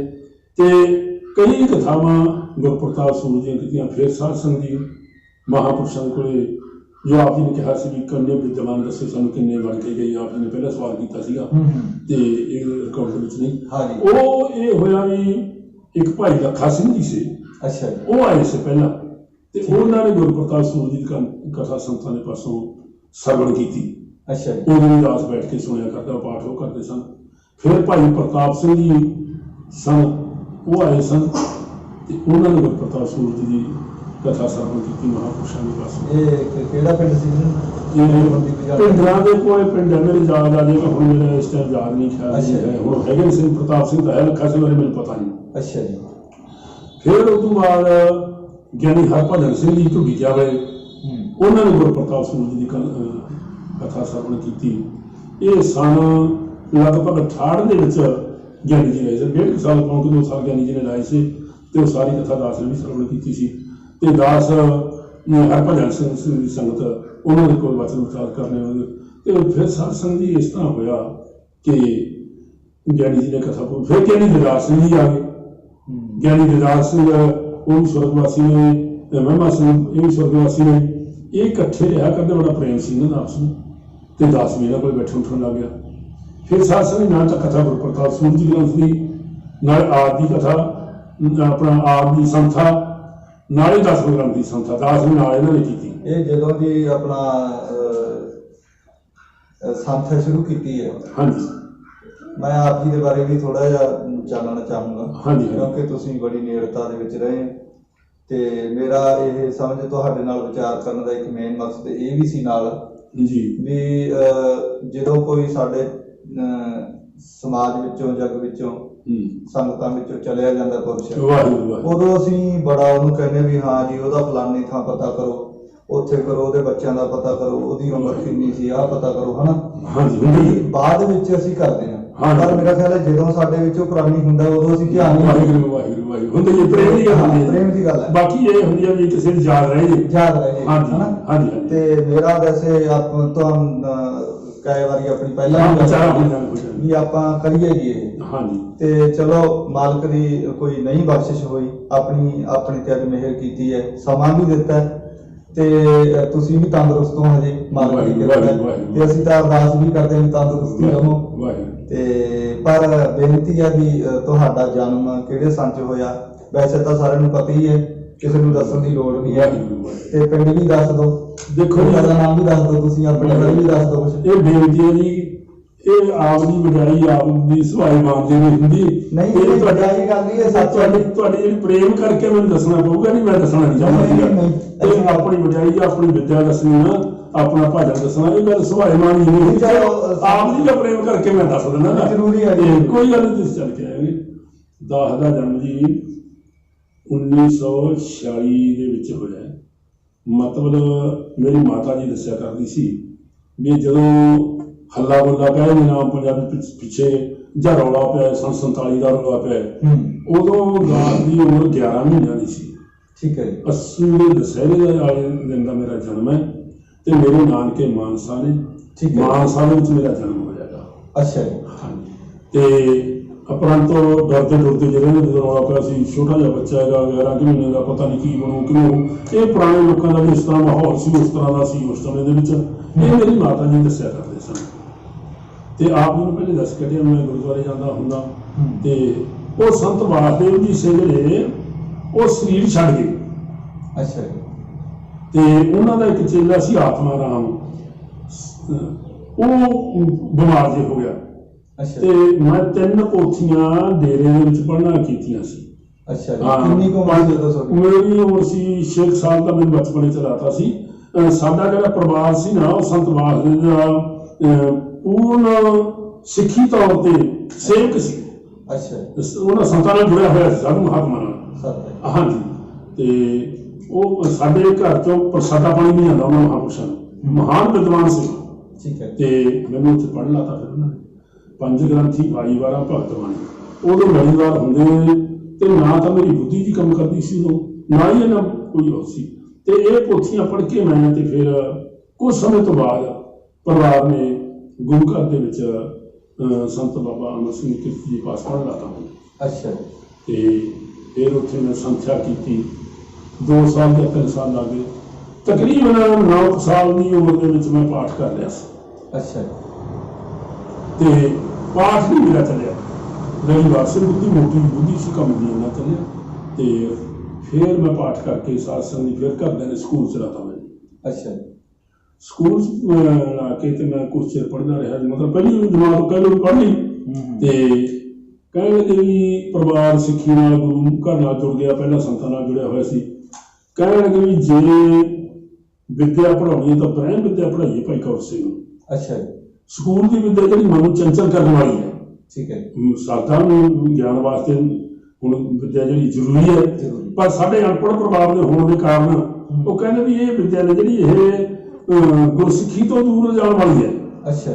ਚੰਚਲਤਾ ਵਿਦਿਆ ਸਕੂਲ ਦੀ ਵਿਦਿਆ ਜਿਹੜੀ। ਠੀਕ ਹੈ। ਗੁਰਮਤਿ ਨਾਲ ਜੋੜੀਏ, ਗੁਰੂ ਗ੍ਰੰਥ ਸਾਹਿਬ ਦੀ ਵਿਦਿਆ ਪੜ੍ਹਾਈਏ। ਅੱਛਾ। ਸਕੂਲ ਚ ਫਿਰ ਕਿੰਨਾ ਕੁ ਚਿਰ ਰਹੇ? ਇਹ ਮਤਲਬ ਸਾਲ ਕੁ ਲਾ ਲਓ, 8-9 ਮਹੀਨੇ। ਪਹਿਲੀ ਜਮਾਤ ਮੈਂ ਉੱਥੇ ਪਾਸ ਕੀਤੀ ਚੰਗੇ ਨੰਬਰਾਂ ਤੇ। ਠੀਕ ਹੈ। ਕਿਉਂਕਿ ਮੈਂ ਪਹਿਲਾਂ ਗੁਰੂ ਗ੍ਰੰਥ ਸਾਹਿਬ ਦਾ ਪਾਠ ਕੀਤਾ ਹੋਇਆ ਸੀ, ਵਧੀਆ ਨੰਬਰ ਸੀ। ਤੇ ਘਰਦਿਆਂ ਨੇ ਮੈਨੂੰ ਰੋਕਤਾ ਸਕੂਲ ਜਾਣ। ਅੱਛਾ। ਤੇ ਮੁੱਕੇ ਸਮਾਂ ਐਸਾ ਆਇਆ ਮਾਲਪੁਰ ਚਾਰ ਪਰ ਗੁਰੂ ਘਰ ਨਾਲ ਜੁੜਿਆ ਰਿਹਾ। ਤੇ ਫਿਰ ਉਹ ਜਿਹੜੀ ਸੰਥਿਆ ਕੀਤੀ ਸੀ ਮੈਂ ਪਹਿਲੀ ਆਦਿ ਗੁਰੂ ਗ੍ਰੰਥ ਸਾਹਿਬ ਦੀ, ਉਹਦੇ ਵਿੱਚ ਗੱਲ ਜੀ ਨਾ ਹੋਈ। ਅੱਛਾ। ਫਿਰ ਸੰਤਾਂ ਨੇ 10ਵਾਂ ਗ੍ਰੰਥ ਸ਼ੁਰੂ ਕਰਾਤਾ। ਅੱਛਾ। ਕੀਤੀ ਨੇ 10ਵਾਂ ਗ੍ਰੰਥ ਪੜ੍ਹਿਆ ਤੇ ਮੇਰਾ ਪਾਠ ਚੱਲ ਰਿਹਾ। ਠੀਕ ਹੈ। ਵਧੀਆ, ਨਾਲੇ ਮੈਨੂੰ ਸਮਝ ਆਉਣ ਲੱਗੀ ਤੇ ਨਾਲੇ ਪਾਠ ਚੱਲ ਰਿਹਾ। ਉਸ ਤੋਂ ਬਾਅਦ ਸਾਧ ਸੰਗਤ ਦੀ ਸਮਾਂ ਲੰਘ ਗਿਆ ਤੇ ਫਿਰ ਮੈਨੂੰ ਸਹਿਜ ਪਾਠਾਂ ਤੇ ਭੇਜਣ ਲੱਗੇ ਤੇ ਨਾਲੇ ਮੈਂ ਦੂਜੀ ਸੰਥਿਆ ਸ਼ੁਰੂ ਕਰਤੀ ਸੰਤਾਂ ਦੇ ਪਾਸੋਂ। ਅੱਛਾ। ਸਹਿਜ ਪਾਠ ਕਰਿਆ ਕਰਾਂ, ਦੂਜੀ ਸੰਥਿਆ ਆਪਦਾ ਖੇਤੀਬਾੜੀ ਜਾਂ ਕੋਈ ਮਾਲ ਪਸ਼ੂ ਚਾਰ ਕੇ ਲਿਆਉਣਾ। ਫਿਰ ਮਹਾਂਪੁਰਸ਼ਾਂ ਦੇ ਕੋਲ ਪੈਣ ਲੱਗ ਗਿਆ। ਅੱਛਾ। ਜਿੱਥੇ ਮੱਝਾ ਸੰਤਾਂ ਦਾ ਹੁੰਦਾ, ਇੱਕ ਮੱਝਾ ਹੁੰਦਾ ਤੇ ਮੈਨੂੰ ਚਾਹ ਲਿਆ ਦਿੰਦੇ ਤੱਕੇ ਪਏ। ਠੀਕ ਹੈ। ਤੇ ਚਾਹ ਵੀ ਪਿਆ ਕੇ ਬੈਠੇ ਭਾਈ ਕੌਰ ਸਿੰਘ, ਉੱਠ ਭਾਈ ਇਸ਼ਨਾਨ ਕਰ, ਇਸ਼ਨਾਨ ਕਰਕੇ ਗੁਰੂ ਮਹਾਰਾਜ ਦਾ ਪ੍ਰਕਾਸ਼ ਕਰ ਤੇ ਨਿਤਨੇਮ ਕਰ। ਠੀਕ ਹੈ। ਤੇ ਸਾਧ ਸੰਗਤ ਉਸ ਤੋਂ ਉਪਰੰਤ ਫਿਰ ਗੁਰਮੁਖੋਂ ਬੇਨਤੀ ਹੈ ਵੀ ਮੈਂ ਚਾਹ ਆਪ ਕਰਨ ਲੱਗਿਆ। ਠੀਕ ਹੈ। 21 ਸਾਲ ਦਾਸ ਨੇ ਗੁਰੂ ਘਰ ਦੀ ਚਾਹ ਪਾਣੀ ਦੀ ਲੰਗਰ ਦੀ ਸੇਵਾ ਕੀਤੀ। ਬਾਟੇ ਸਰਵਲ ਉਹਦੇ ਹੁੰਦੇ, ਬਾਟੇ ਮਾਂਜ ਕੇ ਸਾਫ਼ ਕਰਕੇ ਬਾਬਿਆਂ ਕੋਲੇ ਰੱਖ ਦਿੰਦਾ, ਚਾਹ ਬਣਾ ਕੇ ਬਾਬਿਆਂ ਕੋਲੇ ਰੱਖ ਦਿੰਦਾ ਤੇ ਬਾਬੇ ਵਰਤਾ ਦਿੰਦੇ। ਤੇ ਘਰ ਦਾ ਖੇਤੀਬਾੜੀ ਕੰਮ ਕਰਕੇ ਪੈਣਾ ਰਾਤ ਨੂੰ ਗੁਰਦੁਆਰੇ ਤੇ ਮਹਾਂਪੁਰਸ਼ਾਂ ਦੇ ਪਾਸੋਂ ਕੋਈ ਕਾਪੀ ਲੈ ਕੇ ਕੋਈ ਇਤਿਹਾਸ ਲੈ ਕੇ ਦਾਸ ਨੇ ਵਿਚਾਰੀ ਜਾਣਾ। ਤੇ ਵਧੀਆ ਗੁਰੂ ਦੀ ਕਿਰਪਾ ਹੋਈ, ਪਾਠ ਵੀ ਦਾਸ ਦਾ ਚੱਲ ਪਿਆ। ਤੇ ਦੂਜੀ ਸੰਥਿਆ ਨੇ ਵੀ ਗੁਰੂ ਮਹਾਂਪੁਰਸ਼ਾਂ ਨੇ ਗੁਰੂ ਦੀ ਪੂਰੀ ਕਿਰਪਾ ਹੋਈ, ਪਾਠ ਚੱਲ ਪਿਆ। ਤੇ ਮੈਂ ਵੀ ਪਾਠ ਨਾਲ ਪੁੱਛ ਲਿਆ ਮਹਾਂਪੁਰਸ਼ਾਂ ਦੇ ਪਾਸੇ ਭੁੱਲ ਰਹਿਣੇ ਠੀਕ ਹੈ ਤੇ ਹੋਰ ਗ੍ਰੰਥ ਪੜ੍ਹਦਾ ਰਿਹਾ ਜਿਹੜਾ ਕੋਈ ਚੱਕ ਕੇ। ਤੇ ਇੱਕ ਸੰਤਾਂ ਦੇ ਵਿੱਚ ਇਹ ਸੀ ਵੀ ਕਿਸੇ ਨੂੰ 5 ਮਿੰਟਾਂ ਤੋਂ ਵੱਧ ਕੋਲੇ ਰਹਿੰਦੇ ਤੇ ਆਪ ਜੀ ਨੂੰ ਪਤਾ 5 ਮਿੰਟਾਂ ਤੋਂ ਬਾਅਦ ਕਹਿੰਦੇ ਚੰਗਾ ਭਾਈ ਗੁਰਮੁਖਾਂ ਨੇ ਬਾਹਰ ਨਹੀਂ ਜਾਣਾ ਚਾਹੁੰਦੇ, ਕੋਈ ਸਵਾਲ ਜਿਹੜਾ ਲੈ ਕੇ ਆਉਂਦਾ ਉਹਦਾ ਉੱਤਰ ਦੇ ਦਿੰਦੇ ਉਹਨਾਂ ਨੇ, ਜ਼ਿਆਦਾ ਨਹੀਂ। ਤੇ ਬਾਕੀ ਕਿਸੇ ਉਹਨਾਂ ਦੀ ਜਿਹੜੀ ਵਿਚਾਰਧਾਰਾ ਸੀ, ਵਿਦਿਆ ਕਰਕੇ ਲਾ ਲਓ ਜਾਂ ਕੋਈ ਤਪੱਸਿਆ ਕਰਕੇ ਲਾ ਲਓ, ਬੰਦੇ ਦੀ ਭਾਵਨਾ ਨੂੰ ਬੁੱਝ ਜਾਂਦੇ ਕਿਸ ਭਾਵਨਾ ਨਾਲ ਆਇਆ ਇਹ ਆਪ ਹੀ ਨੂੰ ਪਤਾ। ਤੇ ਉਹ ਜਦੋਂ ਇਸ ਤਰ੍ਹਾਂ ਹੋਇਆ ਤੇ ਕਈ ਐਸੇ ਸਵਾਲ ਹੋਏ। ਇੱਕ ਬੀਬੀ ਆਈ ਤੇ ਉਹ ਬੀਬੀ ਝਾੜੂ ਲਿਆ ਕਰੀ, ਇਹ ਸ਼ਾਇਦ ਮੈਂ ਹੋ ਸਕਦਾ ਗ੍ਰੰਥ ਵਿੱਚ ਲਿਖਿਆ ਹੋਵੇ। ਉਹਦੇ ਬੀਬੀ ਨੂੰ ਕਹਿੰਦੇ ਬੀਬੀ ਜਿਹੜੀ ਭਾਵਨਾ ਨਾਲ ਤੂੰ ਆਉਣੀ ਹੈ ਨਾ ਉਹ ਹਰੇ ਹੈਗੀ ਬੀਬੀ ਆਪਣੇ ਵਿੱਚ ਨਾ ਚੰਦੀ ਵਾਲੇ ਘਰਾਂ ਚ, ਤੁਹਾਡੇ ਘਰਾਂ ਦੇ ਨਾਲ ਹੀ ਲੱਗਦਾ, ਨਾਲੇ ਘਰਾਂ ਦੇ ਘਰ ਹੁੰਦਾ। ਹਾਂਜੀ ਠੀਕ ਹੈ ਬੀਬੀ, ਐਤਕੀ ਤਾਂ ਤੇਰੀ ਇੱਛਾ ਨਹੀਂ ਹੁੰਦੀ ਪੂਰੀ, ਐਤਕੀ ਤਾਂ ਲੜਕੀ ਆਊਗੀ। ਜਿਹੜਾ ਤੁਹਾਡਾ ਆਉਣ ਵਾਲਾ ਬੱਚਾ ਹੋਊਗਾ ਉਹ ਬੱਚੇ ਦੇ ਰੂਪ ਚ ਕਾਕੇ ਦੇ ਰੂਪ ਚ ਆਊਗਾ। ਇਹ ਪ੍ਰਤੱਖ ਵਚਨ ਹੈ ਜੀ, ਕੋਈ ਆਤਮ ਅਲੰਕਾਰ ਨਹੀਂ, ਇਸ ਗੱਲ ਦਾ ਕੋਈ ਵਡਿਆਈ ਨਹੀਂ। ਇਹ ਤਾਂ ਦੇਖਿਆ ਹੋਇਆ। ਹਾਂਜੀ, ਇਹ ਤਾਂ ਤੁਸੀਂ ਪਤਾ ਹੀ ਹੈ। ਚਲੋ ਇਹ ਗੱਲ ਸੱਚੀ ਹੋਈ, ਸ਼ਰਧਾ ਹੋਈ ਸੰਗਤ ਨੂੰ ਕਬੂ ਜਿਹਦੇ ਬਚਨ ਬੀਬੀ ਨੇ ਕਹੇ ਤੇ ਸੁਣੇ। ਚਲੋ ਉਹ ਵਿਚਾਰੇ ਉਹ ਫਿਰ ਮਹਾਂਪੁਰਸ਼ਾਂ ਦੀ ਸੰਗਤ ਹੁੰਦੀ ਤੇ ਫਿਰ ਸਾਧ ਸੰਗਤ ਗਿਆਨੀ ਹਰਭਜਨ ਸਿੰਘ ਜੋ ਕਥਾ ਕਰਕੇ ਬਾਬੇ ਗਿਆਨੀ ਦਦਾਰ ਸਿੰਘ, ਭਾਈ ਮਹਿਮਾ ਸਿੰਘ, ਦੁਬਾਰੇ ਫਿਰ 10ਵੀਂ ਦੀ ਸੰਥਾ ਇਹਨਾਂ ਦੇ ਨਾਲ ਦਾਸ ਦੀ ਹੋਈ। ਠੀਕ ਹੈ। ਤੁਹਾਡੇ ਵੇਲੇ ਜਦੋਂ ਤੁਸੀਂ ਸੀਗੇ ਸੀ, ਜਦੋਂ ਮਾਇਆ ਹੈ ਉਦੋਂ ਤਾਂ ਜੀ ਕਾਫੀ ਸਿੰਘ ਦਾ ਖਿਆਲ ਹੈ 100 ਦੇ ਲਗਭਗ ਸੀ, ਜ਼ਿਆਦਾ ਹੀ ਹੋਣਾ। ਹਾਂਜੀ। ਤੇ ਜਦੋਂ ਤੁਸੀਂ ਸਮਝੋ ਤੁਹਾਡੇ ਵੇਲੇ ਕਿੰਨੇ ਕੁ ਸਿੰਘ ਹੁੰਦੇ ਸੀ? ਸਾਡੇ ਵੇਲੇ 30 ਤੋਂ ਲੈ ਕੇ 35 ਸਿੰਘਾਂ ਤੱਕ ਹੁੰਦੇ, 40 ਤੱਕ ਵੀ ਹੋ ਜਾਂਦੇ। ਠੀਕ ਹੈ। ਇੱਕ ਇਹ ਵਿਸ਼ੇਸ਼ਤਾ ਸੀ ਵੀ ਸੰਤ ਜਦੋਂ ਸ਼ਾਮ ਨੂੰ ਲੰਗਰ ਬਣਾਉਂਦੇ, ਸੰਤਾਂ ਦੇ ਭਾਈ ਗੁਰਦਾਸ ਜੀ ਵਾਲਾ ਵੀ ਕੰਠ ਸੀ। ਤੇ ਜਦੋਂ ਦਾਸ 10ਵੀਂ ਦੀ ਸੰਥਿਆ ਕਰਦਾ ਹੁੰਦਾ, ਕਈ ਵਾਰੀ ਸੰਤਾਂ ਨੂੰ ਭਾਵਨਾ ਨਾਲ ਕੋਈ ਅੱਗੇ ਪਿੱਛੇ ਧਰਿਆ ਜਾਂਦਾ, ਸੰਤ ਕੰਠੋਂ ਸੁਣ ਲੈਂਦੇ ਜਿੱਥੇ ਕੋਈ ਉੱਥੇ ਦੱਸਦੇ। ਮੈਂ ਇਹ ਕਹੂੰਗਾ ਵੀ ਸੰਤਾਂ ਦੀ 10 ਗ੍ਰੰਥ ਵੀ ਕੰਠ ਸੀ। ਹੁਣ ਗੁਰਬਾਣੀ ਦੇ ਬਾਰੇ ਤਾਂ ਦੱਸਦਾ ਕਿੰਨੀ ਸੰਥਿਆ ਹੋਈ, ਉਹ ਤਾਂ ਕੰਠ ਸੀ। ਗੁਰੂ ਗ੍ਰੰਥ ਸਾਹਿਬ ਦਾ ਸਾਰਾ ਉਹ ਤਾਂ ਤੁਹਾਨੂੰ ਵੀ ਪਤਾ ਹੈ, ਕੋਈ ਸ਼ੱਕ ਹੀ ਨਹੀਂ। ਉਸ ਤੋਂ ਬਾਅਦ ਫਿਰ 10 ਗ੍ਰੰਥ ਦੀ ਸੰਥਿਆ ਮੈਨੂੰ ਬੈਠ ਕੇ ਕੰਠੋਂ ਕਰਾ ਦਿੰਦੇ ਜੇ ਨਾ ਮਤਲਬ ਉਹਨਾਂ ਕੋਲ ਪੋਥੀ ਹੁੰਦੀ ਨਹੀਂ, ਜ਼ਿਆਦਾ ਉਹ ਪੋਥੀ ਦੇਖ ਕੇ ਆਪ ਦੀ ਵੀ ਤੇ 10ਵੀਂ ਦੀ ਵੀ ਤੇ ਛੋਟੇ ਗ੍ਰੰਥਾਂ ਦੀ ਕਥਾ ਦੇਖ ਕੇ ਕਰਾਉਂਦੇ ਜ਼ਿਆਦਾ ਵੱਧ। ਤੁਸੀਂ ਕਿੰਨੇ ਗ੍ਰੰਥਾਂ ਦੀ ਸੰਥਿਆ ਕੀਤੀ? ਮੈਂ ਜੀ ਸਾਰ ਕਿਤਾਬ ਦੀ, ਭਾਵ ਸਮਤ, ਵਿਚਾਰ ਮਾਲਾ ਤੇ ਅਧਿਆਤਮ ਪ੍ਰਕਾਸ਼, ਇਹ 4 ਗ੍ਰੰਥ ਵਿਸ਼ੇਸ਼ ਕਰਕੇ ਮੈਨੂੰ ਕਵੀ ਤਾਂ ਸੰਥਿਆ ਦੇ ਮੂੰਹ ਤੇ ਉਹਨਾਂ ਨੇ ਟੀਕੇ ਦੇ ਅਰਥ ਕੀਤੇ। ਟੀਕਾ ਇੱਕ ਤਾਂ ਹੁੰਦਾ ਇੱਕ ਅਰਥ ਕਰਨਾ, ਇੱਕ ਸਾਰੇ ਅਰਥ ਕਰਨੇ। ਠੀਕ ਹੈ। ਅਧਿਆਤਮ ਪ੍ਰਕਾਸ਼ ਦੀ ਮਿਹਨਤ ਕਰ ਲਈਏ ਤਾਂ ਸਾਧ ਸੰਗਤ ਗੁਰਪ੍ਰਤਾਪ ਸਿੰਘ ਜੀ ਦੀ ਕਥਾ ਜਿਹੜੀ ਸੌਖੀ ਹੋ ਜਾਂਦੀ ਹੈ, ਆਪ ਜੀ ਵੀ ਪਤਾ। ਤੇ ਇਹਨਾਂ ਗ੍ਰੰਥਾਂ ਦੀ ਵਿਸ਼ੇਸ਼ ਕਰਕੇ ਹੋਰ ਪ੍ਰਮਾਣ ਦੇ ਕੇ, ਅਵਤਾਰਾਂ ਦੇ ਪ੍ਰਮਾਣ ਦੇ ਕੇ ਉਹ ਸੰਥਿਆ ਕਰਾਈ ਦਾ ਸੀ। ਠੀਕ ਹੈ। ਇਹ 4 ਗ੍ਰੰਥਾਂ ਦੀ ਰਾਜਨੀਤੀ ਚਨਾਕਾ ਸਟੀਕ ਮੈਂ ਆਪੇ ਪੜ੍ਹ ਲਿਆ ਸੀ।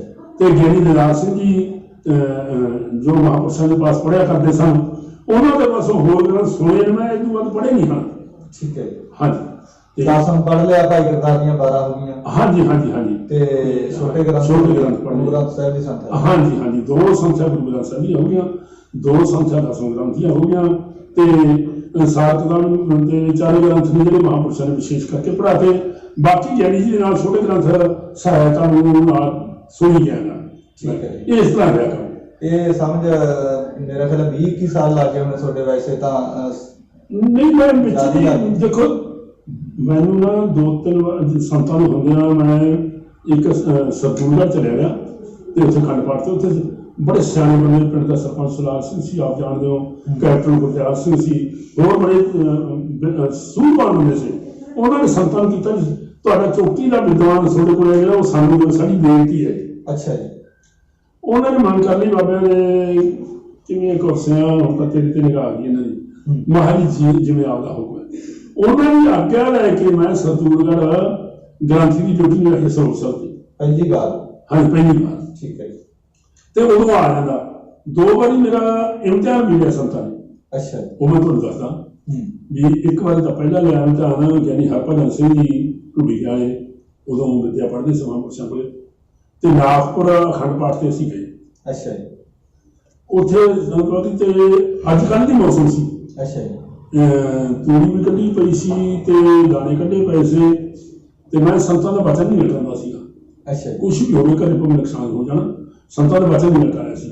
ਉਹ ਕਿਉਂ ਨਹੀਂ ਲਟਾਇਆ, ਮਤਲਬ ਉਹ ਮੈਂ ਤੁਹਾਨੂੰ ਇੱਕ ਮਿਸਾਲ ਤੌਰ ਤੇ ਦੱਸਦਾ ਵੀ ਇੱਕ ਸਿੰਘ ਸੰਤਾਂ ਕੋਲੇ ਸਾਲ ਭਰ ਮਗਰੋਂ 8-9 ਮਹੀਨਿਆਂ ਮਗਰੋਂ ਇੱਥੇ ਮਿਲਣਾ ਹੁੰਦਾ ਤੇ ਮੈਨੂੰ ਜਲ ਪਾਣੀ ਦੀ ਡਿਊਟੀ ਲਾ ਦਿਓ ਸਿੰਘ ਦੀ। ਅੱਛਾ ਜੀ।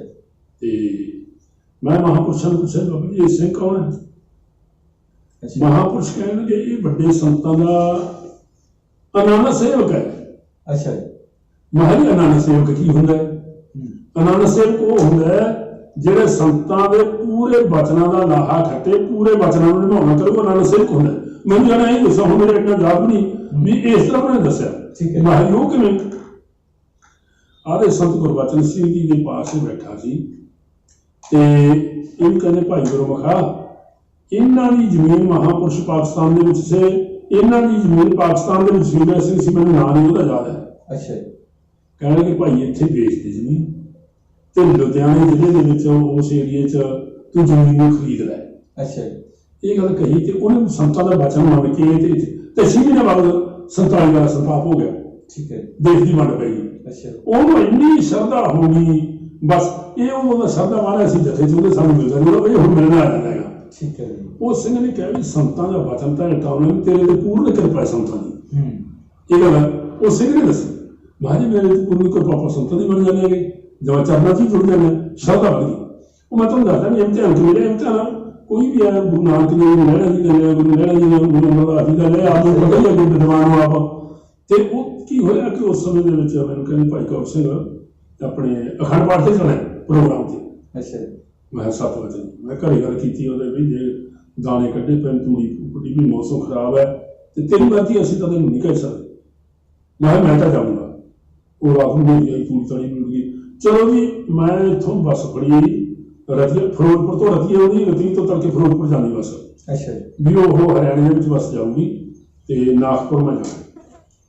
ਪਤਾ ਨਹੀਂ ਉਹਨਾਂ ਦਾ ਕੀ ਐਸੀ ਗੱਲ ਹੋਈ, ਪਤਾ ਨਹੀਂ ਦੂਸਰਾ ਦਾ ਕੋਈ ਗੱਲ ਹੋਈ ਜਾਂ ਹਨੇਰੀ ਨਹੀਂ ਆਈ, ਉਹਨਾਂ ਨੇ ਤਾਂ ਪੰਜਾਬ 'ਚ ਰੋਕਤੀ, ਆਲੂਪੁਰ ਬੱਸ ਰੋਕਤੀ। ਅੱਛਾ। ਤੇ ਅੱਗੇ ਆਦੇ ਵੀ ਅੱਗੇ ਜਾਓ ਤੇ ਅਸੀਂ ਤਾਂ ਨਹੀਂ। ਮਤਲਬ ਇੰਨੀ ਹਨੇਰੀ ਝੱਖੜ ਆਇਆ, ਬੁਰਾ ਹਾਲ, ਗਰਮੀਆਂ ਦੇ ਕੋੜੀ ਕਲਿਆਈ ਗਏ ਹੁੰਦੇ, ਇੱਕ ਸਰੋਂ ਦੇ ਕਰਤੇ ਸਿੱਧੇ ਜਿਹੇ ਹੋ ਗਏ, ਇੱਕ ਮੁੰਡਾ ਹੋਰ ਸਿੰਘ ਹੋਰ ਸੀ ਨਾਲ। ਅਸੀਂ ਜੀ ਬੜੀ ਹੀ ਮੁਸ਼ਕਿਲਾਂ ਦੇ ਨਾਲ ਤੁਰ ਪਏ। ਇਹ ਜਿਹੜਾ ਇੱਥੇ ਹਰਿਆਣੇ ਕੋਲ ਮੋੜ ਪੈਂਦਾ ਗਾ ਨੂੰ ਟੱਪ ਕੇ ਇੱਥੋਂ ਸਿੱਧੇ ਹੋ ਗਏ, ਹੁਣ ਉੱਥੇ ਮੰਡੀ ਜੀ ਬਣੀ ਹੋਈ, ਉੱਥੋਂ ਸਿੱਧੇ ਹੋ ਗਏ। ਬਹੁਤ ਬੁਰੀ ਹਾਲ ਨਾਲ ਅਸੀਂ ਉਹਨਾਂ ਨੇ ਉਹ ਸਿੰਘ ਖੂਨਣ ਦਾ ਸੀ ਕਿ ਭਾਈ ਸਾਹਿਬ ਜੀ ਆ ਜਾਓ ਜੇ ਜਿਹਨੇ ਬਹੁਤ ਕੁਛ ਸਾਡਾ ਉਹ ਛਾਪੇ ਮਹਾਨੀ ਜੀ ਮੈਂ ਤਾਂ ਨਿਸ਼ਾਨੇ ਤੇ ਪਹੁੰਚਣਾ ਡੋਗੀ ਹੋਣੀ ਜਾ ਕੇ, ਪਰ ਲੇਟ ਹੋ ਗਿਆ। ਅੱਛਾ। ਹਨੇਰੀ ਕਰਕੇ ਝੱਖੜ ਕਰਕੇ ਤੇ ਮੈਂ ਉੱਥੇ ਇੱਕ ਸੂਆ ਆਉਂਦਾ ਗਾ ਨਾਗਪੁਰ ਬਣੀਓ ਖੂਨਣ ਨੂੰ, ਉੱਥੇ ਸੂਏ ਤੇ ਖੜ ਕੇ ਤੇ ਉਹ ਕੋਈ ਸਿੰਘ ਆਏ, ਪਾਣੀ ਲਾਉਂਦੇ ਸੀ। ਮੈਂ ਉਹਨਾਂ ਨੂੰ ਆਵਾਜ਼ ਮਾਰੀ ਕੌਣ ਹੈ ਭਾਈ? 10 ਦਾ ਟਾਈਮ ਸੀ ਉਦੋਂ, 10:30 ਦਾ ਰਾਤ ਦਾ। ਮੈਂ ਨਾਗਪੁਰ ਪਹੁੰਚਣਾ ਹੈਗਾ ਤੇ ਮੈਨੂੰ ਘਰ ਦਾ ਨਹੀਂ ਪਤਾ, ਇੱਥੇ ਅਖੰਡ ਪਾਠ ਹੈ, ਮਾਈ ਚੜ੍ਹਾਈ ਕਰਦੀ ਉਹਦਾ ਅਖੰਡ ਪਾਠ ਹੈ ਤੇ ਉਹਦੇ ਆ ਜਾ ਤੂੰ, ਉਹਨੇ ਪਾਣੀ ਵਧਾਇਆ ਹੋਇਆ ਸੀ, ਮੈਂ ਉਹਨਾਂ ਨਾਲ ਗਿਆ, ਉਹ ਆਪਣੇ ਘਰ ਲੈ ਕੇ ਦੁੱਧ ਦੇ ਪਿਆ ਤੇ ਮੈਨੂੰ ਉਸ ਘਰ ਛੱਡ ਗਏ। ਅੱਛਾ। ਮੈਂ ਬਾਬਾ ਨੂੰ ਬੇਨਤੀ ਕੀਤੀ, ਬਾਬਾ ਜੀ ਮੈਂ ਇਸ਼ਨਾਨ ਕਰਕੇ ਦੌੜ ਲਵਾਂਗੀ, ਦੱਸੋ। ਉਹਦੇ ਤੂੰ ਰਾਤ ਨੂੰ ਮਹਾਰਾਜ ਆਪ ਜੀ ਦਾ ਵਚਨ ਸੀਗਾ ਵੀ ਤੈਅ ਆਉਣਾ ਹੈਗਾ ਤੇ ਬਸ ਆਈ ਨਹੀਂ ਰਹਾ ਤੇ ਮੈਂ ਤੁਰ ਕੇ ਆਇਆ ਅਲੀਪੁਰ ਤੋਂ। ਉਹ ਭਾਈ ਹੁਣ ਤੂੰ ਆਰਾਮ ਕਰ। 5 ਪਾਠੀ ਵੀ ਸੀ ਜਿਹੜੇ ਉਸ ਜਾਂ ਤਾਂ 6 ਪਾਠੀ ਲਾ ਲੈਂਦੇ ਸਨ ਜਾਂ ਪ੍ਰੇਮ ਨਾਲ ਹੀ ਕਹਿੰਦਾ ਵੀ ਆ ਜੀ ਤੂੰ। ਉਹ ਉਦੋਂ ਫਿਰ ਉਹ ਤੈਨੂੰ ਬਾਈ ਬਹੁਤ ਮੁਸ਼ਕਿਲ ਬਣੀ ਹੋਈ ਸੀ ਕਿ ਮਹਾ ਬਾਬਾ ਜੀ ਇਹ ਤਾਂ ਗੱਲ ਤੁਸੀਂ ਮੈਨੂੰ ਡਿਊਟੀ ਦੱਸੋ। ਉਹਨੇ ਹੁਣ ਤਾਂ ਤੜਕੇ ਲਾਈ ਡਿਊਟੀ ਤੇ ਹੁਣ ਨਹੀਂ ਆਰਾਮ ਕਰ ਲੈ। ਠੀਕ ਹੈ। ਫਿਰ ਮੈਂ ਪੰਛਾਂ ਕਰਕੇ ਜ਼ਿੰਦਗੀ ਦੇ ਵਿੱਚ ਤੁਸੀਂ ਪਾਠ ਕਿੰਨੇ ਕੁ ਕਰਤੇ ਹੋਣੇ ਜੀ? ਮੇਰਾ ਖਿਆਲ ਬਹੁਤ। ਤੇ ਉਸ ਤੋਂ ਉਪਰੰਤ ਮੈਂ ਸੁਣੀ ਬਾਅਦ 'ਚ ਦੱਸਦਾ ਜੀ। ਤੇ ਫਿਰ ਇੱਕ ਵਾਰੀ ਜੋ ਸਰਦੂਲਗੜ੍ਹ ਮੈਂ ਡਿਊਟੀ ਕਰਦਾ ਸੀ ਤੇ ਮੈਂ ਚਲੋ ਸੰਤਾਂ ਦੇ ਦਰਸ਼ਨ ਕਰਾਈਏ, ਇੱਥੇ ਅਖੰਡ ਪਾਠ ਚੱਲਦਾ ਸੀ ਸਰਦੂਲਗੜ੍ਹ। ਉਹ ਇਮਤਿਹਾਨ ਦੀ ਗੱਲ ਕਰਦਾ ਮਹਾਂਪੁਰ ਸਿੰਘ ਲੈਣੀ। ਅੱਛਾ। ਤੇ ਉਦੋਂ ਖਾੜਕੂ ਬਾਬੂ ਬਹੁਤ ਜ਼ੋਰਾਂ ਤੇ ਸੀ। ਉਸ ਸਮੇਂ ਦੇ ਵਿੱਚ ਸੰਤ ਕਹਿਣ ਲੱਗੇ ਵੀ ਕੌਰਸਿਆਂ ਆ ਗਿਆ ਤੂੰ ਭਾਈ? ਹਾਂ ਇਸ ਤੱਕ ਬੀਤੀ ਜਾਂਦੇ ਸੀ। ਮੈਂ ਕਿਹਾ ਬਾਬਾ ਜੀ ਆਗੇ ਫਲਾਣੇ ਤੜਕੇ ਕੋ ਵਰਨੀ ਕਰਨੀ ਹੈ, 101 ਦਾ ਵਿਸ਼ਾ ਦਾ ਪਾਠ ਕਰਨਾ ਹੈ, ਭਾਈ ਸਾਹਿਬ ਸਿੰਘ ਲਾਲੂ ਪੀਰੇ ਕਰੇ ਤੇ ਚਲਾ ਹੋਇਆ ਤੁਹਾਨੂੰ। ਮੈਂ ਬਾਬਾ ਜੀ ਨਾਲ ਤਾਂ ਮੇਰੀ ਡਿਊਟੀ ਜਿਹੜੇ ਅਖੰਡ ਪਾਠ ਚੱਲਦਾ ਹੈਗਾ ਨਾਲ ਕਰਕੇ ਦੇ ਜਾਂਦੇ ਆ ਪਰਚੀ, ਮੈਨੂੰ ਤਾਂ ਛੁੱਟੀ ਦੇ ਦਿਓ, ਅੱਜ ਛੁੱਟੀ ਨਹੀਂ ਮਿਲਦੀ ਤੈਨੂੰ। ਅੱਛਾ ਜੀ। ਤੇ ਹੁਣ ਉੱਧਰ ਮੇਰਾ ਕੰਮ ਸੀਗਾ ਜ਼ਿੰਮੇਵਾਰੀ ਦਾ, ਕਰਕੇ ਦੇਖ ਵੀ ਬਣਾਉਣੀ, ਪਰਚੀਆਂ ਵੀ ਕੱਟਣੀਆਂ ਤੇ ਮੈਨੂੰ ਮੁਸ਼ਕਿਲ ਜਿਹਾ ਹੋ ਗਿਆ। ਬਾਬਾ ਜੀ ਛੁੱਟੀ ਦੇ ਦਿੰਦੇ ਤਾਂ ਠੀਕ ਸੀ। ਬਾਬੇ ਕੋਲ ਇੱਕ ਬਚਨ ਜਿਹਾ ਕਿਹਾ ਉਹਨਾਂ ਨੇ, ਉਹ ਭਾਈ ਸਰ ਜਾਂਦਾ ਹੁੰਦਾ ਹੈ ਤੇ ਜਦੋਂ ਇਹ ਗੱਲ ਕਹੀ ਉਹਨਾਂ ਨੇ ਮੈਂ ਚੁੱਪ ਕਰ ਗਿਆ। मैं फतेह मिला के ते उठ के मैंने खड़ा तो होना बड़ा मुश्किल हो गया, पर उत्थे ड्यूटियां लाउणियां सी। मैं सरदूलगढ़ चला गया। अच्छा उत्थे जाके ते मैं ड्यूटी लाई, रात की ड्यूटी। मैं सिंह नूं आख्या रात नूं नींद ही ना आई मैनूं, ते चल मैं हल लाउंदे। मैं जी 2 ਤੋਂ 4 ड्यूटी सी, जिन्होंने उठाउणा सी उन्होंने कहता मेरे पाठियां नूं अद्धा घंटा पहले जिहड़े मेरे कोल पाठी उन्होंने मसा दो तुसीं। अच्छा जी, अद्धा घंटा पहले पाठियां नूं मैं कहा वैसे भी लेट हो गए।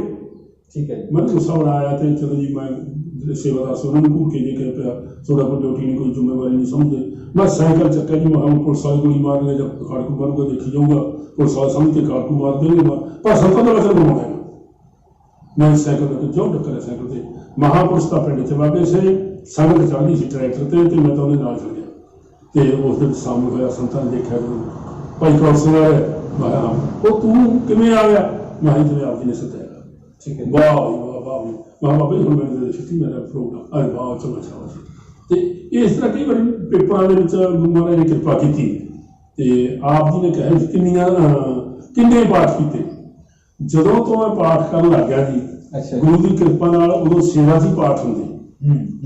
आप जी कोई भेटा नहीं लेंदे सी। हाँ, कई बार तो जमी नहीं लेंदे सी, जमी नहीं लेंदे सी, जमी नहीं लेंदे सी। ते पाठ करते रहने 20 पत्तर भाई 50 पत्तर पढ़ के आ ते प्रसादा इत्थे छड्डने, इन्नी गल कहंदे सन। ये गल तां मेरे वेले भी। हाँ जी हाँ जी हाँ जी। ते वो पाठ कराने 50 पत्तर आए, फिर रावण के उत्ते भी दास की गुरु कृपा हुई ऐसी वालमून होंदी जो कोई बड़ाई नहीं अपने उत्ते पाठना भी होता है। ते मेहर हुई सच्चे पातशाह दी, ते मैनूं कापी फड़ा दे पाठियां दी ड्यूटियां लिख, जे तां 6 पाठी होंदे तां मैं 8 ਤੋਂ 10 ड्यूटी ला लैंदा। अच्छा जी, दिन में काम करना खेतीबाड़ी का, शाम को ड्यूटी लानी, तो रात में प्यार रहना, तड़के फिर 6 ਤੋਂ 8 ड्यूटी ला के अपने काम से चले जाना। जब ड्यूटी बदल लेनी, जे 5 पाठी होने तो 4 ਤੋਂ 6 ड्यूटी ला के ते 8 ਤੋਂ 10 आके बदल के ला देना। तो इस तरह मशहूरी हो गई। अपना यूपी च पता नहीं कितने तुसीं काफी पाठ है। यूपी च भी मैं सुन दसूंगा, फिर भी इत्थे पाठ कीते। फिर संत कहण लगे भी यानी जी एक बेनती है भाई कौर सिंह जी, हुण तुसीं भेटा लिया करो। अच्छा, मैं बाबा जी बड़ी कृपा है आपकी, जो सब आप भेटा करी नहीं कि पाठी में भेट लिया करेंगे, ये मजबूरी जी नाल मैनूं कहना नहीं था। मैं नहीं बाबा जी भेटा नहीं लेनी, आगे हुण भेटा का टाइम आ गया, तेन दसदे हां, लखिया लखी एक गल आ। मैं दसो जी, आगे ड्यूटियां लिख, मैं ड्यूटियां लिखते गुरपुर का अखंड पाठ से गुरु गोबिंद सिंह जी का उस सतून। अच्छा, जपजी साहब वाले ने ड्यूटियां लिखतियां, अखंड पाठियां दी ड्यूटियां लिखतियां। एक जपजी साहब आ वो लै जा जवां भेटण लेना सीगा। अच्छा, वो पहली ड्यूटी ला के घरे मगर तो भोग दे आया। अच्छा सिंह ते मैनूं आदे जा पाठियां दी सेवा दे के मैं फड़ाती, सामने फड़ ली, मैं मुड़ के फड़ाती, यार भी ये कम नहीं करना। मैं तो लैनी, चलो मैं धक्के नाल देती मैनूं, ते मेरा गुरु कंडे खड़ा हो गया, मन बराग का भी आ गया, अखंड पानी भी आ गया, बाबे पैसे देने लगे तो हुण की बनूगा, आए हो वाह हो, चलो रहो चाहती और तेन किसी का पता लगे महना आगे पाठी की ड्यूटी नहीं लाई है। अच्छा हाँ, उन्होंने क्या ड्यूटी लाई, मैं पहली ड्यूटी जाके उठ के जाए, बस यही गल है। हुण समा आ गया, मुफ्त का टाइम नहीं है, हुण भाई सेवा तो लग करी बहुत है, महा सब वचन बाकी तू बाहर ना ना नहीं करा कर, हुण टाइम आ गया। हाँ एक तेन कहने भी जेडे पाठ की भेटा है इन्हें चंगी थां लाई, कोई यात्रा ते ला दी, गलत जगह ते लाई, तो मैं तो सत वचन ही कहना सी, सत वचन कह के वहां सत जी यूपी वाली गल है। अच्छा वो पिंड च ना कोई चक्कर जा पै गया कोई, ते वो घर वाले ने विचार कोई जिन्होंने रौला सी, वो कहने भाई तू तल जा। अच्छा मैं संत सुखदेव मुनि जी ने मानसा महात्मा जी उन्होंने को गया, उन्होंने यूपी च भेजा। वो कह लगे एक पाठ कर लिया कर, भोग पा लिया कर, बाकी पिंड के पाठ आने जो कर लिया कर, ये तेरी तनख्वाह है। अच्छा यही सेवा है।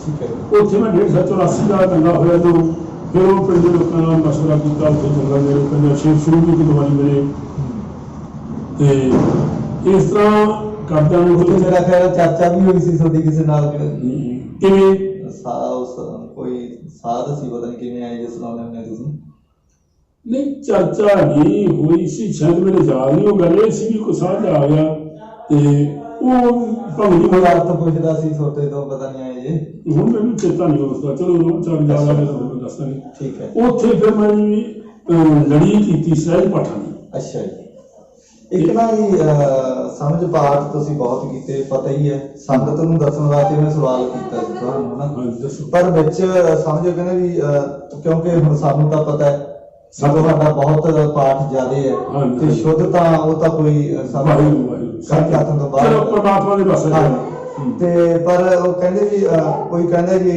2 ਦਿਨਾਂ 'ਚ ਪਾਠ ਨਹੀਂ ਹੋ ਸਕਦਾ, ਕੋਈ ਕਹਿੰਦਾ 4 ਦਿਨਾਂ 'ਚ ਨਹੀਂ ਹੋ ਸਕਦਾ, ਕੋਈ ਕਹਿੰਦਾ 7 ਦਿਨਾਂ 'ਚ ਮੈਂ ਤਾਂ ਪਾਠ ਮਸਾਂ ਕਰਦਾ। ਹਾਂਜੀ ਤੇ ਤੁਸੀਂ ਸਮਝ ਵੀ ਇਹਦੇ ਬਾਰੇ ਜ਼ਰੂਰ ਖੋਲ ਦਿਓ। ਵਾਹਿਗੁਰੂ ਵਾਹਿਗੁਰੂ ਵਾਹਿਗੁਰੂ, ਬੜਾ ਵਧੀਆ ਸਵਾਲ ਹੈ ਜੀ। ਉਹਦਾ ਸੰਤਾਂ ਨੂੰ ਉਪਦੇਸ਼ ਵੀ ਹੁੰਦਾ ਇਸ ਰਾਹੀਂ। ਹਾਂਜੀ ਹਾਂ, ਇਹ ਕੀ ਗੱਲ ਹੈ ਜੀ, ਇਹ ਮਿਹਨਤ ਦੀ ਗੱਲ ਆ ਨਾ ਜੀ ਅੱਡੋ ਅੱਡੀ। ਮੈਂ ਜਦੋਂ ਹੁਣ ਦੇਖੋ ਮਿਹਨਤ ਜਦੋਂ ਉੱਥੇ ਲੜੀਵਾਰ ਪਾਠ ਕੀਤੇ ਨੇ, ਮੈਂ 65 ਪਾਠ ਕੀਤੇ ਜੀ ਯੂਪੀ ਦੇ ਵਿੱਚ। ਅੱਛਾ ਜੀ।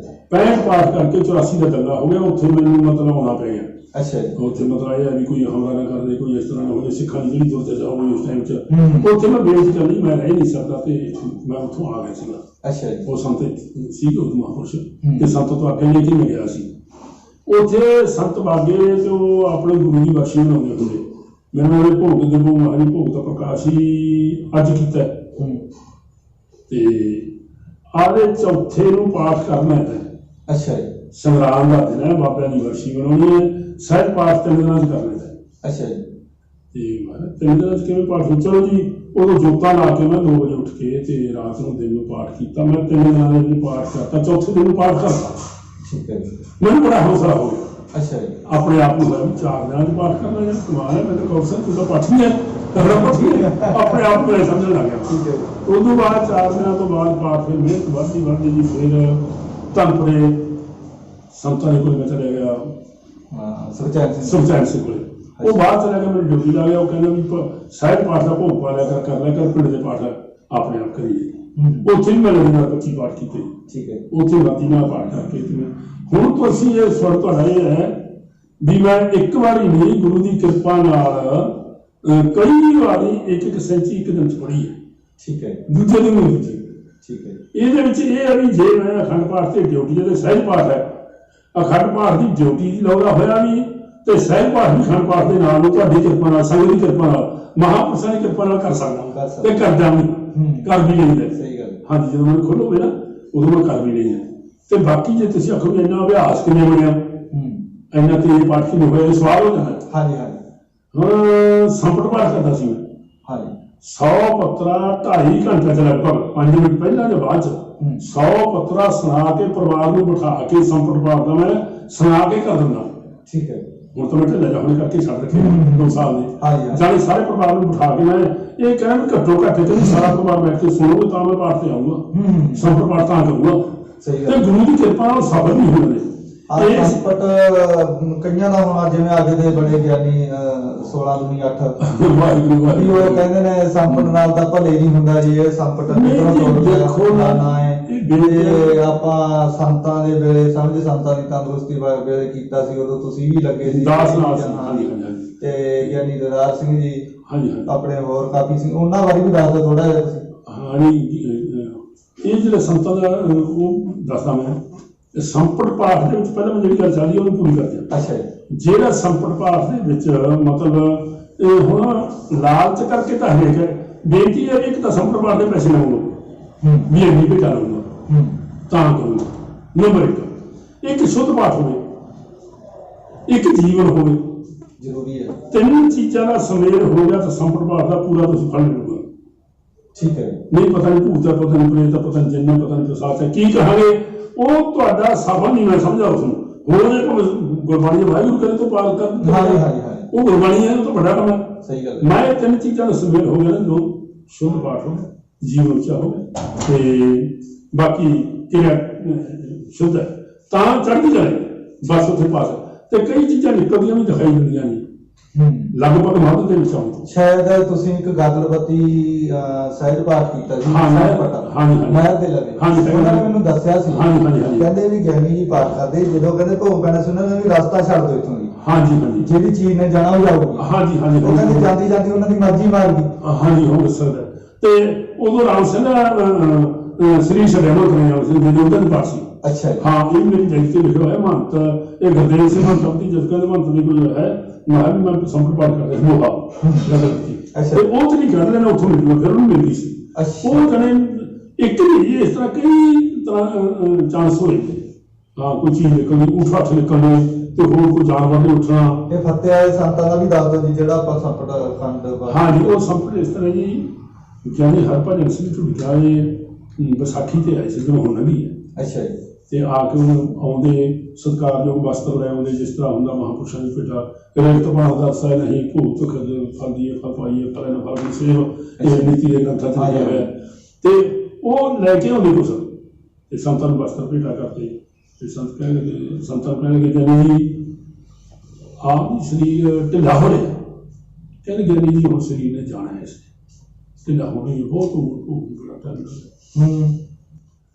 भाई बेनती है विद्वान सी हरभजन सिंह भी ढिला तो है चलो होंगे ही है जाना भी है शरीर ने पर बेनती जी आप जी तकलीफ है जे बाणी पढ़ के निवृत्त हो जाए फिर आप जी का की ख्याल है ज्ञानी जी सबकी मर्जी है मैं महापुरुषों को संत बाबा मोहन सिंह को विचार करूंगा तो फिर आप जी बेनती करूंगा साड़ी बेनती में मंजूर करो तो पाठ करा जी तंदुरुस्ती वास्ते ठीक है ते जाके आके ते बाबा जी केड़ा संपट लाइए किवें करी पर कीर्ति जी नूं पुछ लियो अच्छा उदों उस टाइम बाबा जी ले से संत ठीक है कीर्ति जी मेरा ख्याल है 5-6 महीने हो गए सी लंगर प्रसादा भी नहीं छकिया सी 9 महीने नहीं छका सी ठीक है कली दवाई ते पानी ते चाह पानी ते सी चाह पानी ते 9 महीने रोटी नहीं खाती सी नहीं खाता सी ठीक है ते वो कहने भाई कौर सिंह बुला लो सतगुरु कराओ अच्छा पंचायत मेरे को आ गई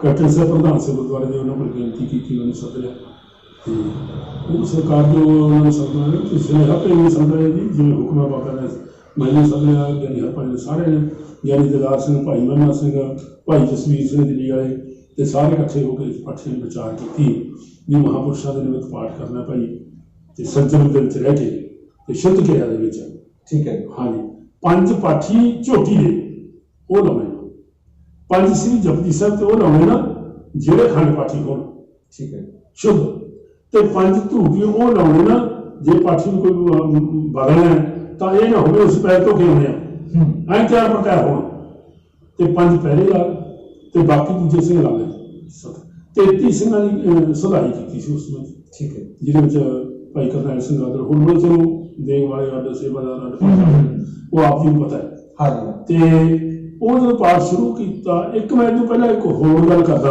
ਅੱਛਾ ਜੀ ਇਹਦੇ ਨਾਲ ਨਹੀਂ ਹਾਂਜੀ ਜਦੋਂ ਸਰਦੂਲਾ ਸੀ ਤੇ ਉੱਥੇ ਕਿਸੇ ਡਾਕਟਰ ਸੀ ਭਾਈ ਸਰ ਤੇ ਉਹਨਾਂ ਦੇ ਘਰੇ ਸੀ ਉਹਨਾਂ ਨੇ ਬੜੇ ਕਿਤੇ ਸਾਡੇ ਗ੍ਰੰਥੀ ਜੀ ਵਿਦਵਾਨ ਨੇ ਜੀ ਉਹ ਭਾਈ ਸਾਹਿਬ ਕਹਿਣ ਲੱਗੇ ਮੈਨੂੰ ਜੀ ਇੱਕ ਮੈਨੂੰ ਦੱਸੋ ਕਿ ਭਜਨ ਬੜਾ ਹੋ ਰਿਹਾ ਅੱਛਾ ਜੀ ਸਿਮਰਨ ਬੜਾ ਹੋ ਰਿਹਾ ਹਾਂਜੀ ਅਖੰਡ ਪਾਠ ਸਹਿਜ ਪਾਠ ਸਭਨ हर एक ना आगे करता रब रब करने में हाँ शांति नहीं अशांति है रही है अच्छा इन्ने भजन मंगनी के होंगे महाराज जी कलयुग है कलयुग चंगे काम ते राजी नहीं ठीक है वो कह लगे कलयुग के जिम्मे सतयुग करते मैं क्या हाँ जी करते वो महापुरुष कथा जी दसिया करते सन मैनू जाने सही उत्तर जाना मन्या उन्हें अच्छा महाराज मेरी तो इन्नी बुद्धि भी कम करती है तो वो चुप हो गया मैं चुप हो गया मेरे मन से संस्था रहा भी भाई साहब ने सवाल किया सी ते ओदा सही उत्तर नहीं मन्या उन्हें अच्छा ते वो सवाल का निवृत्ति बाबियां दे संप्रभाव विच हो गई सी ठीक है क्योंकि पाठ किया बिना इच्छा तो सेवा तो भाव मतलब पैसा पूसा भेट तो बिना होया विद्यार्थी संतां ने हाँ निरेशत ते दास की पहली ड्यूटी सी संपट पाठ हो गया ते वो समझ दास के मन में विचार आई भी पाठ प्रारंभ कर लिया संतां का शरीर विचल हुए पाठ अच्छा अच्छा ऐसी कृपा हुई जो माधा भोग लग्या चढ़ती कला हुई संतां हाँ कहने का बता भी हाँ जी वो तो चलो रोम चल बड़ा भोग के उत्ते संतां ने दी बधाई संत कहते भाई सन कोई रोग नहीं जे कुछ दुखना नहीं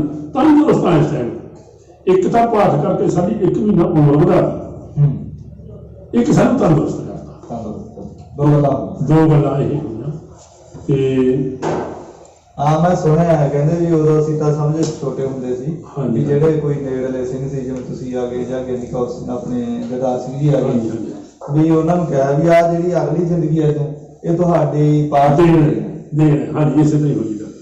ਤੇ ਉਹ ਮੈਨੂੰ ਉਸ ਸਵਾਲ ਸਤਿਗੁਰੂ ਨੇ ਕੀਤਾ ਸੀ ਅੱਛਾ ਜੀ, ਵੀ ਅਸ਼ਾਂਤੀ ਫੈਲ ਰਹੀ, ਸ਼ਾਂਤੀ ਕਿਉਂ ਨਹੀਂ ਫੈਲਦੀ? ਉਹਦਾ ਮਤਲਬ ਕੰਮ ਕਰਾਉਣ ਵਾਲਾ ਨਹੀਂ ਹੈ, ਪੂਰੀ ਸ਼ਰਧਾ ਨਾਲ ਪਾਠ ਕਰਾਉਣ ਵਾਲਾ, ਪੂਰਨ ਵਿਦਵਾਨ ਪੂਰੀ ਮਰਜ਼ਾਦਾ ਨਾਲ ਪਾਠ ਕਰਦੇ ਨੇ। ਹੁਣ ਕਿਹੜਾ ਨਹੀਂ ਬਾਣੀ ਦੀ ਤਾਕਤ ਹੈ, ਹਾਂਜੀ ਬਾਣੀ ਨਹੀਂ ਹੈ, ਸਹੀ ਹੈ। ਪਰ ਸਾਡੇ ਚ ਕਮੀਆਂ ਆ ਗਈਆਂ। ਸਾਡੀ ਇੱਛਾ ਹੋਊਗੀ ਇੰਨੇ ਪੈਸੇ ਦੇਵੇ, ਘੱਟ ਨਾ ਪੈਸੇ ਦੇ ਦੇਵੇ, ਇਹੋ ਜਿਹਾ ਕੁਛ ਪਦਾਰਥ ਬਣਾਵੇ, ਇਹੋ ਜਿਹਾ ਕੁਛ ਆਏ ਹੋਵੇ, ਤੇ ਚਲੋ ਉਹ ਆਪਾਂ ਨੂੰ ਸੰਕਲਪ ਜੋ ਕੀਤਾ ਉਹ ਅਦਾ ਕਰਦੀ ਹੈ। ਆਪਾਂ ਇਹ ਨਹੀਂ ਬਣ ਰਿਹਾ ਹੁਣ, ਤਾਂ ਨਹੀਂ ਪੂਰੀ ਹੁੰਦੀ ਹੈ। ਨਹੀਂ ਬਾਣੀ ਚੋਂ ਨਹੀਂ ਦਰਦ ਹੈ। ਸਹੀ ਗੱਲ ਹੈ। ਤੇ ਪੂਰਨ ਵਿਦਵਾਨ ਸਹੀ ਗੁਰਮੁਖ ਪਿਆਰਾ ਮਰਜ਼ਾਦਾ ਨਾਲ, ਰਹਿਤ ਮਰਜ਼ਾਦਾ ਨਾਲ ਪੂਰਨ ਪਾਠ ਕਰਦੇ ਨੇ, ਹੁਣ ਵੀ ਹੁੰਦੇ ਨੇ ਤੇ ਦਾਖਲੇ ਕੀਤੇ ਨੂੰ ਤੇ ਹੋ ਜਾਂਦੇ। ਹਾਂ, ਜਿਵੇਂ ਇੱਕ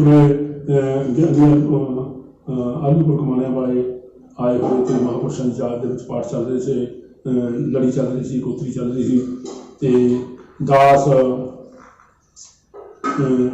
ਇੱਥੇ ਪਾਠ ਕਰਦਾ ਸੀ, ਕਦੋਂ ਵੀ ਅੰਮ੍ਰਿਤ ਵੇਲਾ ਸੀ, ਬਾਰਿਸ਼ ਪੈ ਰਹੀ ਸੀ। ਇਹ ਵਡਿਆਈ ਦੀ ਗੱਲ ਨਹੀਂ ਸਮਝਣਾ, ਆਪਾਂ ਜਥਾਰਥ ਗੱਲ ਕਰਦੇ ਹਾਂ। ਤੇ ਬਾਰਿਸ਼ ਬੜੀ ਪੈ ਰਹੀ ਸੀ ਤੇ ਕਿਸੇ ਕਹਿਣਾ ਗਿਆ, ਬਾਬਾ ਜੀ ਦੇਖੋ ਕਿੰਨੀ ਮੂੰਹ ਹੈ ਧਾਰਾ ਬਾਰਿਸ਼ ਪੈ ਰਹੀ ਹੈ, ਤੈਨੂੰ ਨਹੀਂ ਪਤਾ? ਆਹ ਬਾਣੀ ਦੀ ਕਿਰਪਾ।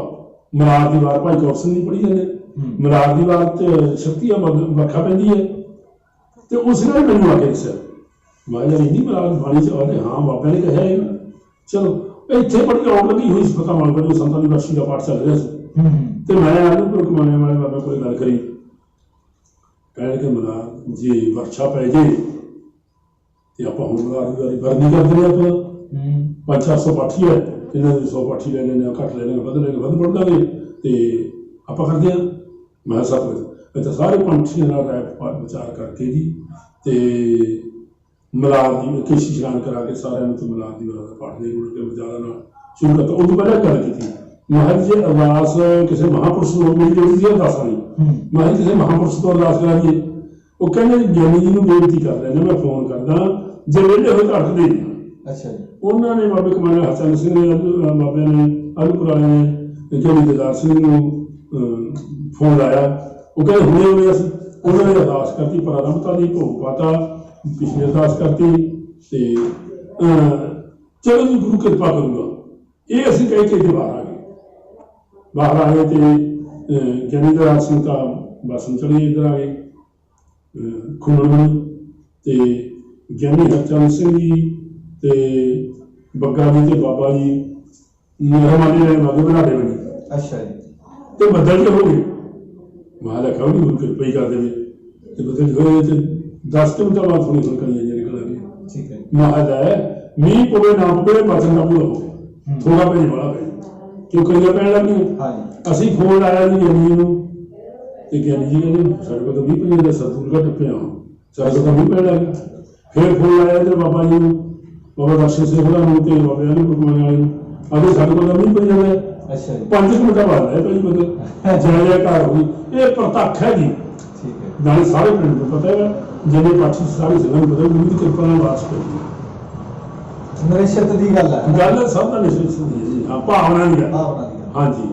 ਤੇ ਇਸ ਤਰ੍ਹਾਂ ਦੀ ਸੰਤਾਂ ਮਹਾਂਪੁਰਸ਼ਾਂ ਦੇ ਰਹਿੰਦੇ ਹਨ। ਤੇ ਆਪਣਾ ਜਿਹੜਾ ਕੋਈ ਏਦਾਂ ਇੱਕ ਗੱਲ ਹੀ ਚੱਲਦੀ ਹੁੰਦੀ ਹੈ ਨਾ, ਮੈਂ ਕਈ ਵਾਰੀ ਤੁਹਾਨੂੰ ਵੀ ਮੇਰਾ ਖਿਆਲ ਸਵਾਲ ਕੀਤਾ ਵੀ ਗਿਆਨੀ ਜੀ ਜਦੋਂ ਕਥਾ ਕਰਦੇ ਨੇ ਉਦੋਂ ਆਪਣਾ ਕਿਤੇ ਕ੍ਰਿਸ਼ਨ ਦੀ ਸਾਖੀ ਸੁਣਾਤੀ, ਕਿਤੇ ਉਹਦੀ ਸਾਖੀ ਸੁਣਾਤੀ। ਇਹਦੇ ਬਾਰੇ ਥੋੜਾ ਜਿਹਾ ਸੰਗਤ ਨੂੰ ਚਾਨਣਾ ਪਾ ਦਿਓ ਹਨਾ, ਵੀ ਸੰਗਤ ਜਿਹੜੇ ਮਨਮੁਖ ਨੇ, ਮੇਰਾ ਖਿਆਲ ਗੁਰਮੁਖ ਤਾਂ ਨਹੀਂ ਇਹ ਗੱਲਾਂ ਕਰਦੇ, ਜਿਹੜੇ ਮਨਮੁਖ ਨੇ ਉਹ ਜ਼ਰੂਰ ਕਈ ਵਾਰੀ ਇਹ ਗੱਲਾਂ ਨਹੀਂ ਕਰ ਜਾਂਦੇ। ਦੇਖੋ ਜੀ, ਹੁਣ ਆਪਾਂ ਨੇ ਤੁਹਾਡਾ ਵੀ ਰਸਮ ਪੜ੍ਹਿਆ, ਦਾਸ ਦਾ ਵੀ ਪੜ੍ਹਿਆ। 10ਵੇਂ ਗ੍ਰੰਥ ਦੇ ਵਿੱਚ, ਗੁਰੂ ਗ੍ਰੰਥ ਸਾਹਿਬ ਦੇ ਵਿੱਚ ਤੇ 10ਵੇਂ ਗ੍ਰੰਥ ਦੇ ਵਿੱਚ ਇਹ ਸ਼ਬਦ ਨਹੀਂ ਕਿਤੇ ਆਇਆ ਵੀ ਉਹਨਾਂ ਨੂੰ ਨਾ ਸਤਿਕਾਰਯੋਗ ਕਿਹਾ ਹੋਏ। ਠੀਕ ਹੈ। ਮੈਂ ਅੱਜ ਹੀ ਪੜ੍ਹ ਰਿਹਾ ਸੀ, ਮੇਰੇ ਕੋਲ ਇੱਥੇ ਪਈ ਸੀ, ਉਹਦੇ ਵਿੱਚ ਗੁਰੂ ਗ੍ਰੰਥ ਸਾਹਿਬ ਜੀ ਕਿੰਨੇ ਰੱਬ, ਹਰੀ ਕਿੰਨੇ ਆ, ਰੱਬ ਕਿੰਨੇ ਆ, ਤੇ ਇਸ ਤਰ੍ਹਾਂ ਤੇ ਕ੍ਰਿਸ਼ਨ ਦੇ ਨਾਂ ਕਿੰਨੇ ਨੇ। ਠੀਕ ਹੈ। ਸਮਝ ਗਏ ਇਹ ਚੀਜ਼। ਤੇ ਨੰਬਰ 2 ਤੇ ਰਾਮਚੰਦਰ ਬਾਰੇ ਜਾਂ ਕ੍ਰਿਸ਼ਨ ਬਾਰੇ ਜਾਂ 24 ਅਵਤਾਰਾਂ ਬਾਰੇ ਉਹ ਪਰਮਾਤਮਾ ਨੇ ਭੇਜੇ ਹੋਏ ਨਾ। ਠੀਕ ਹੈ। ਉਹ ਇੱਕ ਇੱਥੇ ਆ ਕੇ ਮਾਤਲੋਕ ਦੇ ਵਿੱਚ ਜੰਗੀ ਦਾ ਕਰ ਰਹੇ ਨੇ, ਪੁਰਸ਼ੀ ਦਾ ਕਰ ਰਹੇ, ਨਾ ਕਿ ਉਹ ਅਵਤਾਰ ਰੂਪ ਦੇ ਵਿੱਚ ਉਹ ਆਪਣੀ ਸ਼ਕਤੀ, ਉਹ ਮਕਸਦ ਨਹੀਂ ਹੈ, ਆਪਣਾ ਮਕਸਦ ਕਰਕੇ ਚਲੇ ਗਏ। ਉਹ ਜਿਹੇ ਜਿਹੀ ਉਹਨਾਂ ਨਾਲ ਉਹ ਬੀਤੀ ਹੈ, ਉਹ ਜੀ ਮਹਾਰਾਜ ਦਸਮ ਪਾਤਸ਼ਾਹ ਨੇ ਲਿਖੀ ਆ ਗ੍ਰੰਥ ਨਹੀਂ। ਮੈਂ ਉਹਨਾਂ ਨੂੰ ਇਸ ਤਰ੍ਹਾਂ ਇਸ ਨਿਗਾਹ ਨਾਲ ਨਹੀਂ ਦੇਖ ਰਿਹਾ। ਮੈਂ ਉਹਨਾਂ ਨੂੰ ਅਵਤਾਰ ਰੂਪ ਦੇ ਵਿੱਚ ਜਾਣਨਾ ਕਰਦਾਂਗਾ ਤੇ ਸ਼ਬਦਾਂ ਦੇ ਨਾਲ। ਹੁਣ एक राम दशरथ का बेटा, एक राम कटकट में बेटा, एक राम का सगल प्रसारा, एक राम सबूते न्यारा, कमल राम दशरथ का बेटा, कमल राम कटकट में बेटा, सकार राम दशरथ का बेटा, अकार राम कटकट में बेटा, है जी निर्गुण स्वरूप। इस तरह बड़ा ये चीज है जी। देखो जी परमात्मा की रचना है। जे ब्रह्म भाव दे विच आपां जीव नूं देखीए, तुसीं वेदांत भी पढ़े होणे, हुण असीं जीव कौन लगे? ਅਸੀਂ ਆਪਣੇ ਆਪ ਨੂੰ ਪਰਮਾਤਮਾ ਤੋਂ ਅਲੱਗ ਹਰ ਜਾਂਦੀ ਹੈ, ਕਹਿੰਦੇ ਵਿਚਾਰ ਕਿਸਨਾ ਹੈ। ਜਦੋਂ ਅਸੀਂ ਜੀਵ ਭਾਵ ਚ ਆ ਗਏ, ਉਹ ਤੋਂ ਦੂਰ ਹੋ ਗਏ। ਜਲ ਤੇ ਉਪਜਤਰਾਂਗੇ ਜਲ ਹੀ ਵਿਖੇ ਸਮਾਏ। ਜੇ ਦ੍ਰਿਸ਼ਟਾਂਤ ਲਈਏ, ਈਸ਼ ਬ੍ਰਹਮ ਜੀਵ ਇੱਕੋ ਹੀ ਹੋਇਆ, ਪਰ ਜਿੰਨਾ ਚਿਰ ਸਾਡੀ ਏਕਤਾ ਨਹੀਂ ਹੁੰਦੀ ਭੇਦ ਭਾਵ ਚ, ਉਹਨਾਂ ਚਿਰ ਫਰਕ ਹੈ। ਸਾਡੀ ਦ੍ਰਿਸ਼ਟੀ ਦੇ ਵਿੱਚ ਅਸੀਂ ਉਹ ਤੋਂ ਗਿਰੇ ਹੋਏ ਹਾਂ। ਸਹੀ ਗੱਲ। ਤੇ ਜਦੋਂ ਅਸੀਂ ਬ੍ਰਹਮ, ਹੁਣ ਦੇਖੋ ਨਾ, ਜੀਵ ਤਾਂ ਸੰਤ ਗਿਆਨੀ ਅਮਰ ਸਿੰਘ ਦੀ ਕਿਰਤੀ ਦੀ ਹੋਈ, ਜੀਵ ਆਪੋ ਵੀ ਉਹ ਜੀਵ ਭਾਵ ਬ੍ਰਹਮ ਦੇ ਵਿੱਚ ਹੈ। ਨਹੀਂ ਉਹਨਾਂ ਨੂੰ ਅੰਸ਼ ਵੀ ਆਪਾਂ ਅੰਸ਼ ਹਾਂ, ਇੱਕੋ ਪਰਮਾਤਮਾ ਤੋਂ ਅਲੱਗ ਹੋ ਕੇ, ਹਾਂ ਪਰਮਾਤਮਾ ਦੀ ਅੰਸ਼, ਉਹ ਤੋਂ ਅਲੱਗ ਰੂਪ ਹੋ ਕੇ ਜੀਵ ਭਾਵ ਸਮਝਣ ਲੱਗੇ। ਨਹੀਂ, ਅਸੀਂ ਪਰਮਾਤਮਾ ਦੇ ਅੰਸ਼ ਹਾਂ, ਪਰਮਾਤਮਾ ਰੂਪ ਹੀ ਹਾਂ। ਤੂੰ ਸਦਾ ਸਲਾਮਤ ਨਿਰੰਕਾਰ। ਸਹੀ ਗੱਲ ਹੈ। ਆ ਜਿਵੇਂ ਸੂਰਜ ਦੀਆਂ ਕਿਰਨਾਂ ਪੈਂਦੀਆਂ, ਕਿੰਨੀ ਵੀ ਦੂਰ ਨੇ, ਪਰ ਹੈ ਤਾਂ ਕਿੰਨਾ ਕਿ ਪਤਾ ਦੇਖੋ ਤੂੰ ਸਦਾ ਸਲਾਮਤ ਨਹੀਂ ਕਰ। ਇਸ ਦਾ ਅਰਥ ਕਰੀਏ ਤਾਂ ਇਹ ਜੀਵ ਹੁਣ ਤਤਵ ਮਸੀਹ ਉਮਰ ਮਸੂਮ ਪ੍ਰਗਿਆਨ ਆਤਮ ਬ੍ਰਹਮ, ਇਹ ਵੇਦ ਦੇ 4 ਮਹਾਵਾਕ ਨੇ। ਠੀਕ ਹੈ। ਤੇ 4 ਮਹਾਵਾਕ ਗੁਰਬਾਣੀ ਦੇ ਵਿਦਾਤੀ ਲੋਕ ਕਹਿੰਦੇ ਨੇ ਵੀ ਦੇਖੋ ਮਹਾਵਾਕ, ਉਹ ਤੂੰ ਸਦਾ ਸਲਾਮਤ ਨਿਰੰਕਾਰ ਕਹੀਏ ਨਾ, ਤਤਵ ਮਸੀਹ ਕਹੀਏ, ਅਹਮ ਬ੍ਰਹਮਾਸਮੀ ਕਹੀਏ, ਇਹ ਇੱਕੋ ਹੀ ਰੂਪ ਹੈ। ਇਹ ਜੀਵ ਤੂੰ ਪਰਮਾਤਮਾ ਦਾ ਸਰੂਪ ਹੈ। ਇਹਦਾ ਅਰਥ ਇਹ ਬਣਦਾ। ਪੰਜਾਬੀ ਚ ਮੈਂ ਵਿਸਤਾਰ ਬਣਾ ਚ ਹੁਣ ਮੈਨੂੰ ਇੰਨਾ ਟਾਈਮ ਨਹੀਂ ਚਾਹੀਦਾ। ਤੇ ਤੂੰ ਸਦਾ ਸਲਾਮਤ ਕਹੀਏ ਤਾਂ ਇਹ ਵੀ ਜੀਵ ਤੇ ਅਕਾਲ ਪੁਰਖ ਤੋਂ ਇੱਕੋ ਰੂਪ ਹੈ। ਠੀਕ ਹੈ ਜੀ। ਹਾਂਜੀ, ਤੁਸੀਂ ਵੀ ਵਿਦਵਾਨ ਨੂੰ ਕਥਾ ਕਰਦੇ ਨੇ, ਉਹਦੇ ਉੱਥੇ ਹੋਗੀ ਨਹੀਂ ਨਾ ਕ੍ਰਿਸ਼ਨ ਨਾ ਰਾਮ, ਸਭ ਉਹਦੇ ਭੇਜੇ ਨਾ। ਉਹਨੇ ਆਪਣਾ ਥਾਪੜਾ ਦੇ ਕੇ, ਹੁਣ ਬੰਦੇ ਮਾਤਰ ਮਹਾਰਾਜ ਨੇ ਭੇਜਿਆ, ਥਾਪੜਾ ਦੇ ਕੇ ਭੇਜਦਾ ਗਾਹ ਪਤਾ। ਜਦੋਂ ਬਹਾਦਰ ਸ਼ਾਹ ਨੇ ਪੁੱਛਿਆ ਮਹਾਰਾਜ ਬਾਣਾ ਹੁਣ ਤਾਂ ਸ਼ਾਂਤੀ ਕਰ ਦਿਓ, ਉਹ ਕਹਿੰਦੇ ਅਸੀਂ ਵਚਨ ਦਿੱਤੇ ਸੀ, ਵਚਨ ਤਾਂ ਦੁਰ ਜੂਗਾ, ਹੁਣ ਥੋੜਾ ਜਿਹਾ ਇਹ ਵਚਨ ਮਹਾਰਾਜ ਨੇ ਕਹੇ। ਹੈ ਇਹ ਇਸ ਤਰ੍ਹਾਂ ਮਤਲਬ ਉਹਦੀ ਜਿੰਨਾ ਚਿਰ ਕਿਰਪਾ ਹੈ, ਜਿੰਨਾ ਚਿਰ ਕਿਰਪਾ ਰੱਖਦਾ ਹੈ, ਉਹਨਾਂ ਚਿਰ ਇਹ ਬ੍ਰਹਮ ਜੀਵ ਹੈ ਜਿਹੜੇ ਬ੍ਰਹਮ ਨਾਲ ਮਿਲੇ। ਜਦੋਂ ਉਹਦੀ ਕਿਰਪਾ ਮਾਇਆ ਥੋੜੀ ਦੂਰ ਹੋ ਜਾਏ, ਉਦੋਂ ਜੀਵ ਭਾਵ ਸਮਝਣ ਲੱਗੇ ਕਦੇ ਨਹੀਂ ਹੈ। ਸਹੀ ਗੱਲ। ਹਾਂਜੀ। ਅੱਛਾ, ਫਿਰ ਹੋਰ ਹੈ ਜੀ ਅੱਡੂ ਵੀ ਖਿਆਲ ਹੁੰਦੇ ਨੇ। ਮੇਰਾ ਖਿਆਲ ਹੈ ਵੀ ਕੋਈ ਦੁਸ਼ਮਣ ਨਹੀਂ ਹੈ। ਇਹ ਜੀਵ ਭਾਵ ਚ ਉਦੋਂ ਦੁਸ਼ਮਣ ਪੈਦਾ ਕਰਦੇ ਆਤਮਾ ਜਿਹੜੀ, ਉਹ ਤਾਂ ਕਿਸੇ ਨੂੰ ਦੁਸ਼ਮਣ ਤੇ ਐਨਕ ਲੱਗੀ ਹੈ ਨੀਲੇ ਰੰਗ ਦੀ ਲੀਲਾ ਹੁਣ ਜਿਹੜੇ ਬੰਦੇ ਨੇ ਅੱਖਾਂ ਵੀ ਚਲੀਆਂ, ਉਹਨੂੰ ਕੀ ਦੱਸਣਾ ਹੈ? ਇੱਕ ਮੈਂ ਇਹ ਬੇਨਤੀ ਕਰੂੰਗਾ ਐਂਡ ਦੇ ਵਿੱਚ ਵੀ ਸੰਤ ਬਾਬਾ ਅਮਰ ਸਿੰਘ ਦੀ ਕਿਰਤੀ ਜੀ ਨੇ ਮੇਰੇ ਉੱਤੇ ਬੜੀ ਕਿਰਪਾ ਕੀਤੀ ਹੈ। ਹਾਂਜੀ, ਮੈਂ ਇੱਕ ਸਵਾਲ ਬੇਨਤੀ ਕਰਦਾ ਤੁਹਾਨੂੰ ਵੀ ਕਿਰਪਾ ਤਾਂ ਤੁਹਾਡੇ ਤੇ ਤਕਰੀਬਨ ਮੇਰਾ ਖਿਆਲ ਹੈ ਵੀ ਜਿੰਨੇ ਸਿੰਘ ਨੇ, ਜੋ ਸਾਰਿਆਂ ਨੂੰ ਪਤਾ ਹੈ, ਬਹੁਤ ਕਿਰਪਾ ਹੈ, ਬੜਾ ਸਿਰ ਤੇ ਹੱਥ ਸੀ ਤੁਹਾਡੇ। ਕਿਉਂਕਿ ਤੁਸੀਂ ਨੇ ਅੱਜ ਪਹਿਲੀ ਵਾਰ ਹੀ ਦੱਸਿਆ ਵੀ ਪਹਿਲੇ ਜਿਹੜੇ ਵਿਦਿਆਰਥੀ ਸੀ ਉਹ ਆਪਣਾ ਰਾਮ ਸਿੰਘ ਸੀ, ਪਰ ਅਸੀਂ ਤੁਹਾਨੂੰ ਵੀ ਕਹਿੰਦੇ ਵੀ ਪਹਿਲੇ ਵਿਦਿਆਰਥੀ, ਉਹ ਪਹਿਲਾ ਵਿਦਿਆਰਥੀ ਹੁਣ ਮੈਂ ਪਹਿਲਾਂ। ਹਾਂਜੀ, ਹੁਣ ਤੁਸੀਂ ਪਹਿਲੇ ਹਨਾ। ਪਰ ਨਾਲ ਇਹ ਵੀ ਕਿਤੇ ਕੋਈ ਗੁਪਤ ਗੱਲ ਹੋਈ ਹੋਵੇ, ਹਨਾ, ਕੋਈ ਗੁਪਤ ਵਿਚਾਰ ਹੋਈ ਹੋਵੇ। ਗੁਪਤ ਵਿਚਾਰ ਇਹ ਹੈ ਜੀ ਸਾਡੀ, ਮੈਂ ਹੁਣ ਗੁਪਤ ਜਿਹੜੀ ਗੁਪਤ ਉਹ ਦੱਸਣੀ ਨਹੀਂ ਚਾਹੀਦੀ, ਨੰਬਰ 1। ਅੱਛਾ। ਤੇ ਹੁਣ ਤੁਸੀਂ ਸਵਾਲ ਕਰਤਾ, ਮੈਨੂੰ ਦੱਸਣੀ ਨਹੀਂ। ਇਹਦੇ ਵਿੱਚ ਮੈਂ ਮਹਾਂਪੁਰਸ਼ਾਂ ਨੂੰ ਪੁੱਛਿਆ, ਬਾਬਾ ਜੀ ਮੇਰਾ ਕਥਾ ਕਰਨ ਜੀ ਕਰ ਲਿਆ, ਕਿਵੇਂ ਕਰਾਂ? ਕਥਾ ਮੈਂ ਜਾਣਦਾ ਨਹੀਂ ਸੀ। ਭਿੰਡਰਾਂ ਤੋਂ ਕਿ ਬਖਸ਼ ਹੋਈ ਹੈ, ਭਿੰਡਰਾਂ ਤੋਂ ਬਖਸ਼ ਹੋਈ ਹੈ ਕਥਾ ਦੀ ਮੈਨੂੰ। ਅੱਛਾ, ਦੀ ਕਥਾ ਕਰਨੀ ਤੇ ਕੁਸਾਬ ਜੀ ਦੀ ਕਿਰਪਾ ਦੇ ਨਾਲ ਰਲ ਕੇ ਆਪਾਂ ਨੇ ਵਿਚਾਰਾਂ ਕੀਤੀਆਂ ਰੱਬ ਚਾਹ। ਤੇ ਇਹ ਜਿਹੜੀ ਕਿਰਪਾ ਹੁੰਦੀ ਹੈ ਜੀ, ਇਹ ਮੈਂ ਮਹਾਂਪੁਰਸ਼ਾਂ ਨੂੰ ਬੇਨਤੀ ਕੀਤੀ, ਬਾਬਾ ਜੀ ਕਥਾ ਕਰਨ ਨੂੰ ਮੇਰਾ ਜੀ ਕਰਦਾ ਹੈ, ਆਪ ਜੀ ਤੋਂ ਆਗਿਆ ਲੈਣੀ ਜਾਂ ਆਪ ਜੀ ਦੀ ਆਸ਼ੀਰਵਾਦ ਲੈਣੀ ਜਾਂ ਆਪ ਜੀ ਦੀ ਕਿਰਪਾ ਹੋਣੀ, ਇਹਦੇ ਬਾਰੇ ਦੱਸੋ ਵੀ ਕਥਾ ਦਾ ਢੰਗ ਕੀ ਹੈ? ਅੱਛਾ ਜੀ। ਉਹ ਕਹਿੰਦੇ ਭਾਈ ਕੌਰ ਸਿੰਘ ਜੀ ਜਿਹੜੀ ਤਾਂ ਇਤਿਹਾਸ ਦੀ ਕਥਾ ਹੈ ਅੱਛਾ ਜੀ। ਉਹਦਾ ਪ੍ਰਕਰਨ ਯਾਦ ਰੱਖਣਾ ਹੈ। ਜੇ ਕਿਸੇ ਦੇ ਜਰੀ ਤੋਂ ਬਾਹਰ ਹੋਵੇ ਕੋਈ ਸਾਖੀ ਲਾਉਣ ਲੱਗੇ, ਉੱਤੋਂ ਪ੍ਰੋਗਰਾਮ ਲਾਉਣ ਲੱਗੇ, ਕੋਈ ਇਤਿਹਾਸ ਹੈ, ਕੋਈ ਮਿਸਾਲ ਤੌਰ ਤੇ, ਪ੍ਰਮਾਣ ਤੌਰ ਤੇ, ਉਹ ਵਿੱਚ ਰੱਖੋ। ਤੁਸੀਂ ਲੜੀ ਨਾ ਉਹਦੀ ਯਾਦ ਰੱਖੋ ਵੀ ਕਿੱਥੋਂ ਪ੍ਰਸੰਗ ਅਸੀਂ ਬਾਹਰ ਜਾਂਦੇ ਹਾਂ, ਮੁੜ ਕੇ ਉੱਥੇ ਆਉਣਾ। ਠੀਕ ਹੈ। ਤੇ ਇੱਕ ਗੁਰੂ ਦੀ ਕਿਰਪਾ, ਇੱਕ ਸਿਮਰਨ। ਠੀਕ ਹੈ। ਆਪ ਜਿਹੜੀ ਗੱਲ ਕਹੋਗੇ ਨਾ, ਜਿਹੜੀ ਸਾਡੇ ਵਿੱਚ ਤੁਸੀਂ ਗੱਲ ਕਹੋਗੇ, ਉਹਦੇ ਉੱਤੇ ਆਪ ਨਿਰਭਰ ਹੋਵੋ। ਇਹ ਨਾ ਹੋਵੇ ਕਿ ਹੋਰਾਂ ਨੂੰ ਉਪਦੇਸ਼ ਦੇਣ ਜਾਓ ਆਪ ਗਲਤ ਰਸਤੇ ਤੋਂ ਫਿਰੋ। ਸਹੀ ਗੱਲ। ਇਹ ਮਹਾਂਪੁਰਸ਼ਾਂ ਦੀ ਵਿਸ਼ੇਸ਼ਤਾ ਗੁਪਤ ਸਮਝ ਲਓ ਤੁਸੀਂ, ਕਿਰਪਾ ਸਮਝ ਲਓ।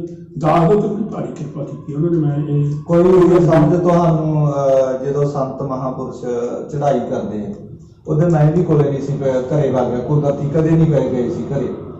ਤੇ ਤਕਰੀਬਨ ਕੋਈ ਲਾਸਟ ਟਾਈਮ ਦੀ ਕੋਈ ਲਾਸਟ ਟਾਈਮ ਦੀ ਜੀ ਮੈਂ ਦੱਸਣਾ ਨਹੀਂ ਚਾਹੁੰਦਾ ਸੀ। ਆਪ ਜੀ ਨੇ ਸਵਾਲ ਪਾਤਾ ਹੈ ਤਾਂ ਹੁਣ ਮੈਨੂੰ ਦੱਸਣਾ ਪਊਗਾ। ਮੈਨੂੰ ਕਹਿਣ ਲੱਗੇ ਭਾਈ ਦਰਸ਼ਨ ਸਿੰਘ ਜੀ ਗੁਰਮੁਖ ਪਿਆਰੇ ਜਿਹੜੇ ਹੁਣ ਮਹਾਂਪੁਰਸ਼ਾਂ ਦੇ ਉੱਤਰਦਾਰ ਅਧਿਕਾਰੀ, ਇਹ ਬਹੁਤ ਜ਼ਿਆਦਾ ਸੇਵਾ ਕਰਨ ਲੱਗੇ। ਅੱਛਾ ਜੀ। ਤੇ ਮਹੰਤ ਰਾਮ ਸਿੰਘ ਤੇ ਘਰ ਦਾ ਜੋਗੀ ਯੋਗਨੀ ਮਹੰਤ ਰਾਮ ਸਿੰਘ ਦਾਸ ਨੂੰ ਮੈਂ ਉੱਥੋਂ ਛੁੱਟੀ ਵੀ ਲੈ ਆਇਆ ਸੀਗਾ ਸਰਦੂਲਗੜ੍ਹ ਤੋਂ, ਉਹਨਾਂ ਨੇ 10-15 ਦਿਨ ਪਹਿਲੇ। ਅੱਛਾ ਜੀ। ਤੇ ਮੈਂ ਆਖਿਆ ਵੀ ਜੇ ਇੱਥੇ ਸੰਤਾਂ ਦੇ ਕੋਲ ਜ਼ਿਆਦਾ ਹੋਏ ਤੇ ਆਏ ਕਹਿਣਗੇ ਲੋਕ ਵੀ ਉਹ ਕੋਲੇ ਸੀ ਯਾਰ, ਆਏ ਨਾ ਹੋਵੇ ਕੋਈ ਚੌਕੀਆਂ ਆ ਗਈਆਂ। ਮੈਂ ਥੋੜਾ ਜਿਹਾ ਪਿੱਛੇ ਹਟ ਗਿਆ ਮੇਰੇ ਮਨ ਪਾਸ। ਠੀਕ ਹੈ। ਜਿਹੜਾ ਅੰਤਿਮ ਦਰਸ਼ਨ ਕਰ ਸਕਿਆ। ਠੀਕ ਹੈ। ਤੇ ਇਸ ਕਰਕੇ ਇਸ ਗੱਲ ਤੋਂ ਡਰਦਾ ਹੋਇਆ ਮੈਂ ਪਿੱਛੇ ਜਿਹਾ ਗਿਆ। ਇੱਕ ਦਿਨ ਬੈਠਾ ਮੈਂ ਸਰੀਰ ਛੱਡਣ ਤੋਂ 10 ਕੁ ਦਿਨ ਪਹਿਲਾਂ ਮੈਨੂੰ ਕਹਿੰਦੇ ਭਾਈ ਕੌਰ ਸਿੰਘ ਜੀ ਸਾਡੀ ਬੇਨਤੀ ਸੁਣੋ। ਅੱਛਾ ਜੀ। ਤੁਹਾਡੀ ਬੇਨਤੀ ਆਪ ਜੀ ਦਾ ਹੁਕਮ ਦੱਸੋ। ਆਹ ਜਿਹੜੀ ਗੁਰਦੁਆਰੇ ਦੀ ਸੇਵਾ ਹੈ, ਤੂੰ ਪੜ੍ਹਿਆ ਲਿਖਿਆ ਹੈ, ਤੂੰ ਨਿਭਾ। ਅੱਛਾ ਜੀ। ਬਾਬਾ ਜੀ ਮੈਂ ਅਸਮਰੱਥ ਹਾਂ। ਅੱਛਾ ਜੀ। ਇਹ ਲਾਸਟ ਟਾਈਮ ਤੇ ਗੱਲਾਂ ਕੀਤੀਆਂ ਨੇ। ਮੈਨੂੰ ਇਹ ਜ਼ਿੰਮੇਵਾਰੀ ਲੱਗਦੀ ਬਹੁਤ ਵੱਡੀ ਜ਼ਿੰਮੇਵਾਰੀ ਹੈ। ਮੈਂ ਗ੍ਰਸਤੀ ਜੀਵਨ ਹੈ ਮੇਰਾ, ਮੈਂ ਨਹੀਂ ਸਕਦਾ, ਪੂਰਾ ਨਹੀਂ ਉਤਰ ਸਕਦਾ। ਅੱਛਾ ਜੀ। ਨਹੀਂ ਭਾਈ ਕੌਰ ਸਿੰਘ ਜੀ, ਇਹ ਨਾ ਇਹਦੇ ਤੇ ਸਾਡਾ ਖਿਆਲ ਸੀਗਾ ਵੀ ਤੂੰ ਕਰ ਜਾਂਦਾ। ਬਾਬਾ ਜੀ ਅੱਗੇ ਵਚਨ ਨਾ ਕਰੋ, ਮੇਰੇ ਤੇ ਤਾਂ ਕਿਰਪਾ ਹੀ ਕਰ ਦਿਓ। ਅੱਛਾ। ਹੁਣ ਨਾ ਕਹੋ ਤੁਸੀਂ, ਮੇਰੇ ਤੇ ਤਾਂ ਕਿਰਪਾ ਕਰ ਦਿਓ। ਉਹਨਾਂ ਨੇ ਬਸ ਮੇਰੇ ਦੀ ਨਿਗਾਹ ਕੀਤੀ। ਆਪਾਂ ਆਨੰਦ ਨੂੰ ਆਪਣਾ ਫੁਰਨੇ ਨਹੀਂ ਉੱਠਦਾ ਕੋਈ ਕਿਸੇ ਤਰ੍ਹਾਂ ਵੀ ਆਏ ਹੋਇਆ ਉਹ ਵਾਹ ਨਾ। ਤੇ ਗੁਰੂ ਦੀ ਕਿਰਪਾ ਨਾਲ ਐ ਸੰਤੁਸ਼ਟੀ ਹੈ ਤੇ ਕਿਰਪਾ ਮੰਨਣਾ ਤੇ ਮਹਾਂਪੁਰਸ਼ਾਂ ਦੀ ਕਿਰਪਾ ਦਾ ਕਰਕੇ। ਫਿਰ ਸਾਧ ਸੰਗਤ ਇੱਕ ਹੋਰ ਦੱਸਣ ਯੋਗ ਹੈ, ਐਂਡ ਤੇ ਮੈਂ ਗੱਲ ਕਰਦਾ ਵੀ ਮੈਂ ਆਖਿਆ ਅਨਪੜ੍ਹ ਜਿਹਾ ਬੰਦਾ ਲਿਆਤਾ, ਕੋਈ ਵਿਦਵਾਨ ਬੰਦਾ ਹੁੰਦਾ ਇੱਥੇ। ਉਹ ਕਰਨੀ ਜੀ ਨੇ ਪਿਛਲੇ ਜਨਮ ਦੀ ਤਪੱਸਿਆ ਹੈ, ਇਸ ਜਨਮ ਦੀ ਸੇਵਾ ਹੈ। ਮੇਰੀ ਉਹ ਪਦਵੀ ਤਾਂ ਉਹਨੂੰ ਕੋਈ ਸ਼ੱਕ ਨਹੀਂ ਇਹਦੇ ਉੱਤੇ। ਮੇਰੇ ਮਨ ਦੇ ਵਿੱਚ ਰਿਹਾ ਕਰੇ। ਇੱਕ ਦਿਨ ਸੁਪਨੇ ਦੇ ਵਿੱਚ ਮੈਨੂੰ ਸੰਤ ਅਮਰ ਸਿੰਘ ਜੀ ਕੀਤੀ ਜੀ ਕਹਿਣ ਲੱਗੇ ਭਾਈ ਕੌਰ ਸਿੰਘ ਜੀ। ਅੱਛਾ ਜੀ। ਤੁਸੀਂ ਦਰਸ਼ਨ ਸਿੰਘ ਨਾਲ ਈਰਖਾ ਰੱਖਦੇ ਹੋ। ਅੱਛਾ ਜੀ। ਨਵੀਂ ਈਰਖਾ ਨਾ ਕਰਿਆ ਕਰ, ਉਹ ਸੇਵਾਦਾਰ ਆਪਣਾ ਗੁਰੂ ਘਰ ਦਾ। ਤੇ ਮੇਰੇ ਨਾਲ ਮਹਾਰਾਜ ਉਹ ਨਹੀਂ ਚਾਹੁੰਦੀ ਜਿਹੜੀ। ਅੱਛਾ ਜੀ। ਆਦੇ ਨਹੀਂ ਤੇ ਨਹੀਂ ਚਾਹੁੰਦੀ। ਅੱਛਾ ਜੀ। ਤੇਰਾ ਸਤਿਕਾਰ ਕਰਿਆ ਕਰਨਗੇ। ਠੀਕ ਹੈ। ਜਾਇਆ ਕਰ। ਅੱਛਾ ਜੀ। ਬਾਕੀ ਉਦੋਂ ਤਾਂ ਐਸੀ ਕਿਰਪਾ ਹੋਈ। ਉਹ ਬਾਬਾ ਦਰਸ਼ਨ ਸਿੰਘ ਮੈਨੂੰ ਜੇ ਸੱਜੇ ਪਾਸੇ ਆ ਬੈਠਾ ਤਾਂ ਖੱਬੇ ਪਾਸੇ ਬਿਠਾ, ਜੇ ਖੱਬੇ ਪਾਸੇ ਆ ਬੈਠਾ ਮੈਨੂੰ ਸੱਜੇ ਪਾਸੇ ਬਿਠਾ। ਬਰਾਬਰ ਬਹਾਉਂਦਾ ਸੰਗਤ ਦੇ ਵਿੱਚ। ਇੰਨਾ ਮੇਰਾ ਸਤਿਕਾਰ ਕਰਦੇ ਆ ਗਿਆਨੀ ਦਰਸ਼ਨ ਸਿੰਘ ਜੀ, ਹੋਰ ਕਿਸੇ ਦਾ ਨਹੀਂ ਕਰਦੇ। ਇਸ ਟਾਈਮ 'ਚ ਕੁਛ ਨਹੀਂ ਹੋਈ, ਬਹੁਤ ਸਤਿਕਾਰ ਕਰਦੇ ਨੇ। ਤੇ ਇਸ ਕਰਕੇ ਉਹਨਾਂ ਨਾਲ ਪ੍ਰੇਮ ਭਾਵਨਾ ਬਹੁਤ ਹੈ। ਜਦੋਂ ਹੁਕਮ ਕਰਦੇ ਅੱਧੀ ਰਾਤ ਹੈ, ਦਿਨ, ਸੁਬਾਹ, ਸ਼ਾਮ, ਕਦੋਂ ਵੀ ਹੈ, ਤੇ ਮੈਨੂੰ ਮੂਹਰੇ ਰੱਖਦੇ ਹੁਣ ਹਰ ਵਾਰ ਮੈਨੂੰ ਤੇ ਬਰਾਬਰ ਬਿਠਾ ਕੇ ਜਾਂਦੇ ਨੇ। ਉਹਦੇ ਬਾਹਰ ਜਾਣਾ ਪ੍ਰੋਗਰਾਮਾਂ ਤੇ ਹੁਣ ਦਾ ਮਹੀਨਾ ਹੋ ਗਿਆ, ਮੈਂ ਕੁਛ ਢਿੱਲੀ ਹੋ ਗਈ ਹੈ ਤੇ ਨਹੀਂ। ਤੇ ਬਾਕੀ ਗੁਰੂ ਦੀ ਕਿਰਪਾ ਨਾਲ ਇੱਕ ਹੋਰ ਵਿਸ਼ੇਸ਼ਤਾ ਇੱਥੇ ਮੈਂ ਗੱਲ ਦੱਸਾਂਗਾ ਤਾਂ ਮੇਰੀ ਇਹ ਸੀ, ਮੈਂ ਇਤਿਹਾਸ ਦੀ ਕਥਾ ਕੀਤੀ। ਸਾਰੇ ਗੁਰਪ੍ਰਤਾਪ ਸਿੰਘ ਜੀ ਦੀ ਗ੍ਰੰਥ ਗੁਰਦੁਆਰਾ ਸਾਹਿਬ ਸਪੀਕਰ ਦੇ ਵਿੱਚ ਕਰ ਚੁੱਕੇ ਹਾਂ। ਅੱਛਾ। ਫਿਰ ਗੁਰੂ ਗ੍ਰੰਥ ਸਾਹਿਬ ਜੀ ਮੈਨੂੰ ਕਹਿੰਦੇ ਭਾਈ ਕੌਰ ਸਿੰਘ ਕੁਛ ਮਾਇਆ ਲਿਆ ਕਰਾਂਗੇ। ਅੱਛਾ। ਸੰਤ ਦਰਸ਼ਨ ਸਿੰਘ ਕਹਿੰਦੇ ਠੀਕ ਹੈ। ਉਹ ਬਾਬਾ ਜੀ ਤੁਹਾਡੀ ਮਰਜ਼ੀ ਹੈ, ਲਾਲਚੀ ਜਾਂ ਤਾਂ ਹੋ ਹੀ ਜਾਂਦੇ ਹੋ ਗਿਆ ਲਾਲਚ ਜਾ। ਅੱਛਾ। ਫਿਰ ਮੇਰੇ ਮਨ ਵਿੱਚ ਆਇਆ ਜੀ ਵੀ 5000 ਰੁਪਏ ਦੇ ਲੱਗੇ। ਅੱਛਾ। ਮੈਂ ਕੌਰ ਸਿੰਘ ਇਹ ਸਾਰੀ ਜ਼ਿੰਦਗੀ ਕਮਾਈ ਹੈ, ਇਹ ਤਾਂ ਇੱਕ ਤਰ੍ਹਾਂ ਦੀ ਤੂੰ ਵਿਦਿਆ ਵਿੱਚ ਹੀ ਜਾਣੇਗਾ। ਅੱਛਾ। ਗੁਰੂ ਗ੍ਰੰਥ ਸਾਹਿਬ ਦੀ ਕਥਾ ਹੁਣ ਕਰਨੀ ਹੋਵੇ ਤੇ ਲੈਣੇ ਹੋਣ ਪੈਸੇ। ਮੈਂ ਕਿਹਾ ਬਾਬਾ ਜੀ ਇੱਕ ਬੇਨਤੀ ਆ ਦੱਸੋ। ਉਹ ਮੈਂ ਕਹਿੰਦਾ ਗੁਰੂ ਗ੍ਰੰਥ ਸਾਹਿਬ ਹਾਂ ਮੈਨੂੰ ਦਵਾਈ ਨੂੰ ਤਾਂ ਪੈਸੇ ਦੇ ਦਿਆ, ਸੋਹਣੀਆਂ ਮੰਗਾਂਗੇ ਤੇ ਜਕਾਰਾ ਛੱਡ ਦਈਏ। ਅਰੇ ਤੇਰੀ ਮਰਜ਼ੀ ਹੈ। ਅੱਛਾ। ਮੈਂ ਜਕਾਰਾ ਛੱਡ ਉਹ ਸਹੀ ਨਹੀਂ ਹੁਣ ਕਿਆ ਸਾਹਿਬ ਜੇ ਲੋੜ ਪੈਂਦੀ ਹੈ ਤਾਂ ਦਵਾਈ ਬੂਟੀ ਨਹੀਂ ਪੈਸੇ ਦੇ। ਪਰਸੋਂ ਆਏ ਇਸੇ ਪਤਾ ਲੈਣ ਚੌਥੇ ਤੇ 500-600 ਰੁਪਇਆ ਦੇ ਇੱਕ ਦਿਨ ਗੁਰਦੁਆਰੇ ਸੰਗਰਾਂਦ ਤੇ ਬਾਗਿਆ ਸੀ ਮੈਂ ਉਹਤੇ ਖਾਲਸੇ ਦੇ ਜਨਮ ਦਿਨ ਦੀ ਸੀ ਤਾਂ ਢਿੱਲੋਂ ਸੰਤਨ ਵੱਲੋਂ ਜਿਹੜੀ ਸੱਦਿਆ ਮੈਨੂੰ ਅੱਜ ਅਸੀਂ ਗੱਡੀ 'ਚ ਲੈ ਜਾਂਦੇ ਹਾਂ ਤੇ ਕਥਾ ਕਰਨੀ ਤੇ ਫਿਰ 5 ਪਿਆਰਿਆਂ ਬਾਰੇ ਮਤਲਬ ਪਿਛਲੇ ਜਨਮ ਦੀ ਕਥਾ ਕੀਤੀ 600 ਰੁਪਇਆ ਉਹ ਦਿੰਦੇ ਤਾਂ ਕਥਾ ਦਾ ਆਇਆ ਸਤਿਕਾਰ ਕਰਦੇ ਨੇ ਤੇ ਭੁੱਲਾਂ ਚੁੱਕਾਂ ਦੀ ਖਿਮਾ ਗੁਰੂ ਬਹੁਤ ਜੀ ਧੰਨਵਾਦ। ਤੇ ਮੈਂ ਸੱਚ 2 ਮਿੰਟਾਂ ਦੀ ਗੱਲ ਹੋਰ ਕਰੋ ਹਾਂਜੀ ਵੀ ਤੁਸੀਂ ਉਹ ਭੁੱਲ ਗਏ ਆਪਣੇ ਪਰਿਵਾਰ ਦਾ ਥੋੜਾ ਜਿਹਾ ਦੱਸ ਦਿੰਦੇ ਸੰਤ ਨੂੰ ਹਨਾ ਵਾਹਿਗੁਰੂ ਭੈਣਾਂ ਕੋਈ ਭਾਈ ਸਾਡੇ ਉੱਤੇ ਸੰਤ ਬਾਬਾ ਅਮਰ ਸਿੰਘ ਪਰਿਵਾਰ ਦੇ ਉੱਤੇ ਪੂਰਨ ਕਿਰਪਾ ਜੀ। ਠੀਕ ਹੈ ਅਸੀਂ 9 ਭੈਣ ਭਾਈ ਸੀ ਜੀ। ਠੀਕ ਹੈ ਜੀ। ਜਿਹਦੇ ਵਿੱਚੋਂ 3 ਭੈਣਾਂ ਦਾ ਪਾਠ ਕੀਤਾ ਹੋਇਆ ਸੀ ਅੱਛਾ ਜੀ। ਤੇ 3 ਭਾਈ ਅਸੀਂ ਪਾਠੀ ਸੀ। ਬਹੁਤ ਵਧੀਆ। ਇੱਕ ਜਿਹੜਾ ਮੇਰਾ ਭਰਾ ਮੈਥੋਂ ਛੋਟਾ ਗੁਜ਼ਰ ਗਿਆ ਸੀ ਆਪ ਜੀ ਨੂੰ ਪਤਾ ਹੈ। ਹਾਂਜੀ ਉਹ ਵੀ ਗੁਰਦੁਆਰਾ ਸਾਹਿਬ ਪੜ੍ਹਦਾ ਹੁੰਦਾ। ਅੱਛਾ ਜੀ। ਤੇ ਚਲੋ ਇੱਕ ਮੇਰੀ ਭੈਣ ਗੁਜ਼ਰੀ ਆ ਹੁਣ। ਅੱਛਾ ਜੀ। ਤੇ ਇੱਕ ਮੇਰਾ ਭਰਾ ਦੂਜੇ ਸੀ 7 ਭੈਣ ਭਾਈ ਗੁਰੂ ਦੀ ਕਿਰਪਾ ਨਾਲ ਆ ਗਏ ਤੇ ਮੇਰੀ ਬੇਟੀ ਦੀ ਕਿਰਪਾ ਪੰਚਾਂ ਮੂਲ ਮੰਤਰ ਦੇ 6 ਕਰਨੇ ਦਾ ਬਚਨ ਵੀ ਪੂਰਾ ਹੋਣ ਲੱਗਾ ਸੀ। ਅੱਛਾ ਉਹ ਵੀ ਪੇਪਰ ਪਾਤੇ ਪ੍ਰਮਾਤਮਾ ਨੇ ਕੁਛ ਇਸ ਟਾਈਮ ਵਿੱਚ ਉਹ ਟੀਚਰ ਲੱਗੀ ਹੋਈ ਹੈ ਬਰਨਾਲੇ। ਅੱਛਾ ਤੇ ਗੁਰੂ ਦੀ ਕਿਰਪਾ ਭਾਜਨ ਸਿੰਘ ਅੰਮ੍ਰਿਤਧਾਰੀ ਪਰਿਵਾਰ ਹੈ ਮੇਰੇ 2 ਦੋਤੇ ਤੇ ਉਹ ਚੰਗੀ ਸੰਗਤ ਹੈ। ਇੱਕ ਨੂੰ ਤਾਂ ਵੱਡੇ ਨੂੰ ਤਾਂ ਆਪ ਸ਼ਾਇਦ ਜਾਣਦੇ ਹੋਣਗੇ। ਹਾਂਜੀ ਹਾਂਜੀ। ਹੁਣ ਵੀ ਪਾਠਾਂ 'ਚ ਲੱਗਿਆ ਹੋਇਆ ਗਏ ਵੀ ਆਪਾਂ ਘਰੇ ਵੀ ਗਏ। ਹਾਂਜੀ ਹਾਂਜੀ। ਤੇ ਪੂਰਨ ਕਿਰਪਾ ਪਰਿਵਾਰ ਤੇ 2 ਮੇਰੀਆਂ ਨੂੰਹਾਂ 2 ਮੇਰੇ ਬੇਟੇ ਨੇ ਤੇ 3 ਇੱਕ ਦਾ ਨਾਮ ਤਾਂ ਮੇਰਾ ਖਿਆਲ ਸੇਵਕ ਹੈ ਦੂਜੇ ਨੂੰ ਮੋਹਨ ਸਿੰਘ ਹਾਂਜੀ। ਤੇ ਵੱਡੇ ਕਾਕੇ ਦਾ ਮੁਰਸ਼ਦ ਹੈ ਵੱਡੀ ਬੀਬੀ ਦਾ ਮੁਰਸ਼ਦ ਹੈ। ਇਹ ਲੜਕੀਆਂ ਮੇਰਾ ਬਹੁਤ ਸਤਿਕਾਰ ਕਰਦੀਆਂ ਗੁਰੂ ਦੀ ਕਿਰਪਾ ਨਾਲ ਬੜੀ ਸੇਵਾ ਕਰਦੀਆਂ ਤੇ ਘੂਰ ਦਾ ਤਾਂ ਵੀ ਮੂਹਰੇ ਬੋਲਦੀਆਂ ਤੇ ਇਸ ਤਰ੍ਹਾਂ ਮਹਾਰਾਜ ਦੀ ਕਿਰਪਾ ਹੈ। ਤੇ ਦੋਹੇ ਭੈਣਾਂ ਦਾ ਆਪਸ ਵਿੱਚ ਪਿਆਰ ਹੈ ਸਕੀਆਂ ਭੈਣਾਂ ਸੀ। ਤੇ ਵੱਡਾ ਕਾਕਾ ਸਭ ਸਿੱਖਿਆ ਲੱਗਿਆ ਹੋਇਆ ਤੇ ਕੰਡਾ ਲੱਗਿਆ ਹੋਇਆ ਇੱਥੇ ਤੇ ਛੋਟਾ ਕਾਕਾ ਗੱਡੀ 4 ਗੱਡੀਆਂ ਨੇ ਇਸ ਟਾਈਮ ਦੇ ਵਿੱਚ 3 ਘੋੜੀ ਇੱਕ ਗੱਡੀ ਵੱਡੀ ਹੈ। ਠੀਕ ਹੈ। ਤੇ ਸੀਮਤ ਜੀ ਪੜੀ ਹੈ। ਹਾਂ ਵਧੀਆ ਮਾਲ ਨਿਰਵਾਹ ਕਰਦੇ ਪੂਰਾ ਆਨੰਦ ਵੱਜਿਆ ਹੋਇਆ ਹੈ। ਕੋਈ ਕਮੀ ਨਹੀਂ ਕੋਈ ਕਿਸੇ ਤਰ੍ਹਾਂ ਦੀ ਘਬਰਾਹਟ ਨਹੀਂ। ਇਸ ਟਾਈਮ ਦੇ ਵਿੱਚ ਪੂਰੀ ਗੁਰੂ ਦੀ ਕਿਰਪਾ ਸਮਝਦੇ ਨੇ। ਤੇ ਮੇਰੇ ਪੋਤਰੇ ਨੇ ਬਾਹਰ ਦਾ ਕੋਰਸ ਕਰ ਲਿਆ। ਇੱਕ ਦਾ ਰਿਜ਼ਲਟ ਆਉਣ ਵਾਲਾ ਇੱਕ ਦਾ ਆ ਗਿਆ। ਅੱਛਾ ਜੀ। ਤੇ ਹਾਂ ਬੈਂਡ ਚੰਗੇ ਆ ਗਏ ਤੇ ਦੋਹਾਂ ਨੇ ਬਾਹਰ ਜਾਣਾ ਹੈਗਾ। ਬਾਹਰ ਦੀ ਤਿਆਰੀ ਕਰੀ ਜਾਂਦੇ ਨੇ ਤੇ ਗੁਰੂ ਦੀ ਕਿਰਪਾ ਨਾਲ ਸਭ ਠੀਕ ਹੈ ਜੀ। ਬਹੁਤ ਬਹੁਤ ਧੰਨਵਾਦ। ਤੀਜਾ ਤੇ ਛੋਟਾ ਪੋਤਾ ਜਿਹੜਾ ਅੱਛਾ ਉਹਨੂੰ ਗੁਰਪ੍ਰਤਾਪ ਸਿੰਘ ਜੀ ਗ੍ਰੰਥ ਆਦ ਲੜੀਵਾਰ ਕਥਾ ਚੱਲ ਵਾਹਿਗੁਰੂ ਸੰਥਾ ਚੱਲਦੀ ਹੈ। ਅੱਛਾ ਜੀ। 2 ਸੰਥਾ ਵੱਡਿਆਂ ਦੀਆਂ ਹੋਈਆਂ ਨੇ ਤੇ ਤੀਜੀ ਸੰਥਾ ਦੀ ਲੜੀਵਾਰ ਚੱਲਦੀ ਹੈ ਛੋਟੀ ਦੀ। ਠੀਕ ਹੈ। ਇਹਨੂੰ ਨਾਨਕ ਪ੍ਰਕਾਸ਼ ਦਾ ਭਰਾਤਾ ਦੂਜਾ ਹੁਣ ਫਿਰ ਪੜ੍ਹਾ ਦੇਵਾਂਗੇ। ਇਹ ਵੱਡਿਆਂ ਨੇ +2 ਕੀਤੀ ਹੋਈ ਹੈ ਕੋਰਸ ਕਰ ਲੈਣਾ। ਬੈਂਡ ਇੱਕ ਦੇ ਆ ਗਏ ਇੱਕ ਦੇ 23 ਤਰੀਕ ਨੂੰ ਆ ਰਹੇ ਨੇ। ਠੀਕ ਹੈ ਜੀ। ਤੇ ਛੋਟੇ ਨੇ +1 ਕਰ ਲਈ ਹੈ ਜੀ। ਚੰਗੇ ਨੰਬਰ ਬਹੁਤ 80-83 ਨੰਬਰ ਆ ਗਏ ਨੇ ਵਧੀਆ % ਤੇ ਇਹ ਗੁਰਮੁਖ ਹੈ ਛੋਟਾ ਬੱਚਾ ਵੀ ਬਹੁਤ ਜ਼ਿਆਦਾ ਤੇ ਬਾਕੀ ਮੇਰਾ ਗੜਬਈ ਦੀ ਤਰ੍ਹਾਂ ਸੇਵਾ ਕਰਦਾ ਹੈ। ਚੰਗੀ ਗੱਲ ਹਾਂ ਇਸ ਤਰ੍ਹਾਂ ਨਾਲ ਦੀ ਕਿਰਪਾ ਹੈ। ਬਹੁਤ ਧੰਨਵਾਦ ਜੀ। ਤੁਸੀਂ ਵਧੀਆ ਧੰਨਵਾਦ ਤਾਂ ਆਉਂਦਾ ਜੀ ਜਿਹਨਾਂ ਨੇ ਦਾਸ ਨੂੰ ਮਾਣ ਬਖਸ਼ਿਆ ਤੇ ਨਹੀਂ ਮਾਣ ਨਹੀਂ ਜੀ। ਪਤਾ ਕੀ ਹੈ ਜੀ ਮੇਰੀ ਵਿਚਾਰ ਸਮਝ ਕਾਫੀ ਕਈ ਸਾਲਾਂ ਤੋਂ ਮੈਂ ਸਮਝ ਗਿਆਨ ਆਪਣੇ ਸੰਤ ਬਾਬਾ ਹਰਚਰਨ ਸਿੰਘ ਜੀ ਹਲੂਪੁਰ ਵਾਲੇ ਉਹਨਾਂ ਦੀ ਇਹ ਵੀਡੀਓ ਬਣਾਉਣੀ ਚਾਹੁੰਦਾ ਸੀ। ਉਹਨਾਂ ਦੀ ਮੇਰੇ ਕੋਲ ਤਰੀਕ ਨਹੀਂ ਹੈ ਜੀ ਕਦੇ ਸੌਂਪ ਫੇਰਦੇ ਨਾ ਉਹ ਉਹਨਾਂ ਦੀ ਵੀਡੀਓ ਸਮਝ ਮੇਰੇ ਮਨ 'ਚ ਹੀ ਰਹਿ ਗਈ। ਉਹ ਇਹ ਵੀ ਉਹਨਾਂ ਦੇ ਨਾਲ ਸੁਮੇਲ ਹੀ ਨਹੀਂ ਹੋ ਸਕਿਆ ਮੌਕੇ ਤੇ ਜਾਂ ਕੋਈ ਸਾਨੂੰ ਸਮਝ ਸਾਡੇ ਮਾੜੇ ਭਾਗ ਸੀ। ਦੇਖੋ ਜੀ ਇਹ ਗੱਲ ਵੀ 5 ਤਖਤਾਂ ਦੇ ਨਜ਼ਰ ਕਦੇ ਇਕੱਠੇ ਵੀ ਉਹਨੇ ਇਕੱਠੇ ਕਰਤੇ ਸੀ ਉਹਨਾਂ ਨੇ। ਹਾਂਜੀ ਆਪਣੇ ਸਮਾਗਮ ਤੇ। ਬਾਕੀ ਜੀ ਜਿਹੜਾ ਕਰਨ ਸੀ ਨਾ ਪਾਂਡਵਾਂ ਦੇ ਵਿੱਚੋਂ ਅੱਛਾ ਜੀ ਉਹ ਦਾਨੀ ਬਣਿਆ ਸੀ। ਹਾਂ ਤੇ ਜੇ ਕਰਨ ਨੂੰ ਪਿੱਛੇ ਛੱਡ ਦਈਏ ਇਹਨਾਂ ਨੂੰ ਉੱਥੇ ਲੈ ਆਈਏ ਤਾਂ ਆਪ ਘੁਮਾਣਾ ਕਰੋ। ਸਹੀ ਗੱਲ ਹੈ। ਜਿੱਥੇ ਆ ਜਾਣਾ ਜਿਹਦੇ ਉੱਤੇ ਮਿਹਨਤ ਦੀ ਨਿਗਾਹ ਕਰ ਜਾਣ ਇਹ ਗਿਆਨੀ ਰਵਿਦਾਸ ਆਪ ਜੀ ਦੇ ਨਾਲ ਵੀ ਸੰਪਰਕ ਹੈ ਇਹਨਾਂ ਦਾ ਦਾਸ ਦੇ ਨਾਲ ਵੀ ਹੈ। ਉੱਥੇ ਫਿਰ ਇਹ ਹੈ ਵੀ ਲੰਗਰ ਇਹਨਾਂ ਦਾ ਹੀ ਚੱਲਦਾ ਹੈ। ਜੇ ਸਮਾਗਮ ਹੋਵੇ ਤਾਂ ਇਹਨਾਂ ਨੇ ਇਹ ਨਹੀਂ ਦੇਖਣਾ ਵੀ ਇੱਥੇ 51,000 ਦੇ ਜਾਂ ਇੱਥੇ ਲੱਖ ਦੇ ਫਿਰ ਜਿਹਦੇ ਉੱਤੇ ਆਏ ਵੀ ਆ ਭਾਈ ਹਾਂ ਜਿਹਨੂੰ ਉਤਾਰ ਦਿੰਦੇ ਉਹਨੂੰ ਫਿਰ ਪੈਰਾਂ ਦਾ ਪਾਣੀ ਕੱਢ ਦਿੰਦੇ ਇਸ ਤਰ੍ਹਾਂ ਸੀ। ਵਧੀਆ ਸਾਡੇ ਵਿੱਚ ਨਹੀਂ ਇਹ ਆਪਾਂ ਗਿਆਨੀ ਮਹਾਂਪੁਰਸ਼ਾਂ ਦੇ ਜੀਵਨ ਤੇ ਵੀ ਕਿਤੇ ਗੱਲ ਕਰਾਂਗੇ। 7 ਵਚਨ ਨਹੀਂ ਕੋਈ ਤੇ ਬਾਕੀ ਜਿਹੜੀਆਂ ਕੋਈ ਗੱਲਾਂ ਰਹਿ ਗਈਆਂ ਆਪਣੇ ਤੋਂ ਹਜੇ ਵੀ ਹਨਾ ਇਹ ਉਹਨਾਂ ਦੇ ਕਹਿਣ ਦਾ ਸੀ ਵੀ ਕਿ ਭਾਈ ਕੌਰ ਸਿੰਘ ਜੀ ਹੁਣ ਤੁਸੀਂ ਰਹਿ ਗਏ ਪੁਰਾਣੇ ਬਜ਼ੁਰਗਾਂ ਦੇ ਵਿੱਚ ਤੇ ਸੋਚੋ ਲਾਹਾ ਲੈਣਾ ਇਹ ਜ਼ਿੰਦਗੀ ਦਾ ਭੂਲ ਕੋਈ ਪਤਾ ਨਹੀਂ ਹੈ।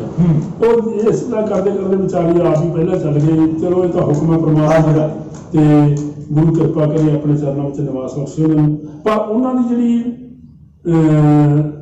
ਬਖਸ਼ ਕਰੀਏ ਸੰਗਤਾਂ ਦੇ ਉੱਤੇ ਦਾਨ ਕੀਤਾ ਉਹਨਾਂ ਨੇ, ਦਾਨ ਦੇ ਭੁੱਲਣ ਵਾਲੀ ਗੱਲ ਭੁੱਲਣ ਵਾਲੀ ਗੱਲ ਨਹੀਂ ਹੈ। ਉਹ ਬਹੁਤ ਜ਼ਿਆਦਾ ਦਾਨੀ ਸਨ। ਮੈਂ ਪਹਿਲਾਂ ਬੇਨਤੀ ਕੀਤੀ ਵੀ ਦੇਖੋ ਨਾ, ਕਹਿੰਦੇ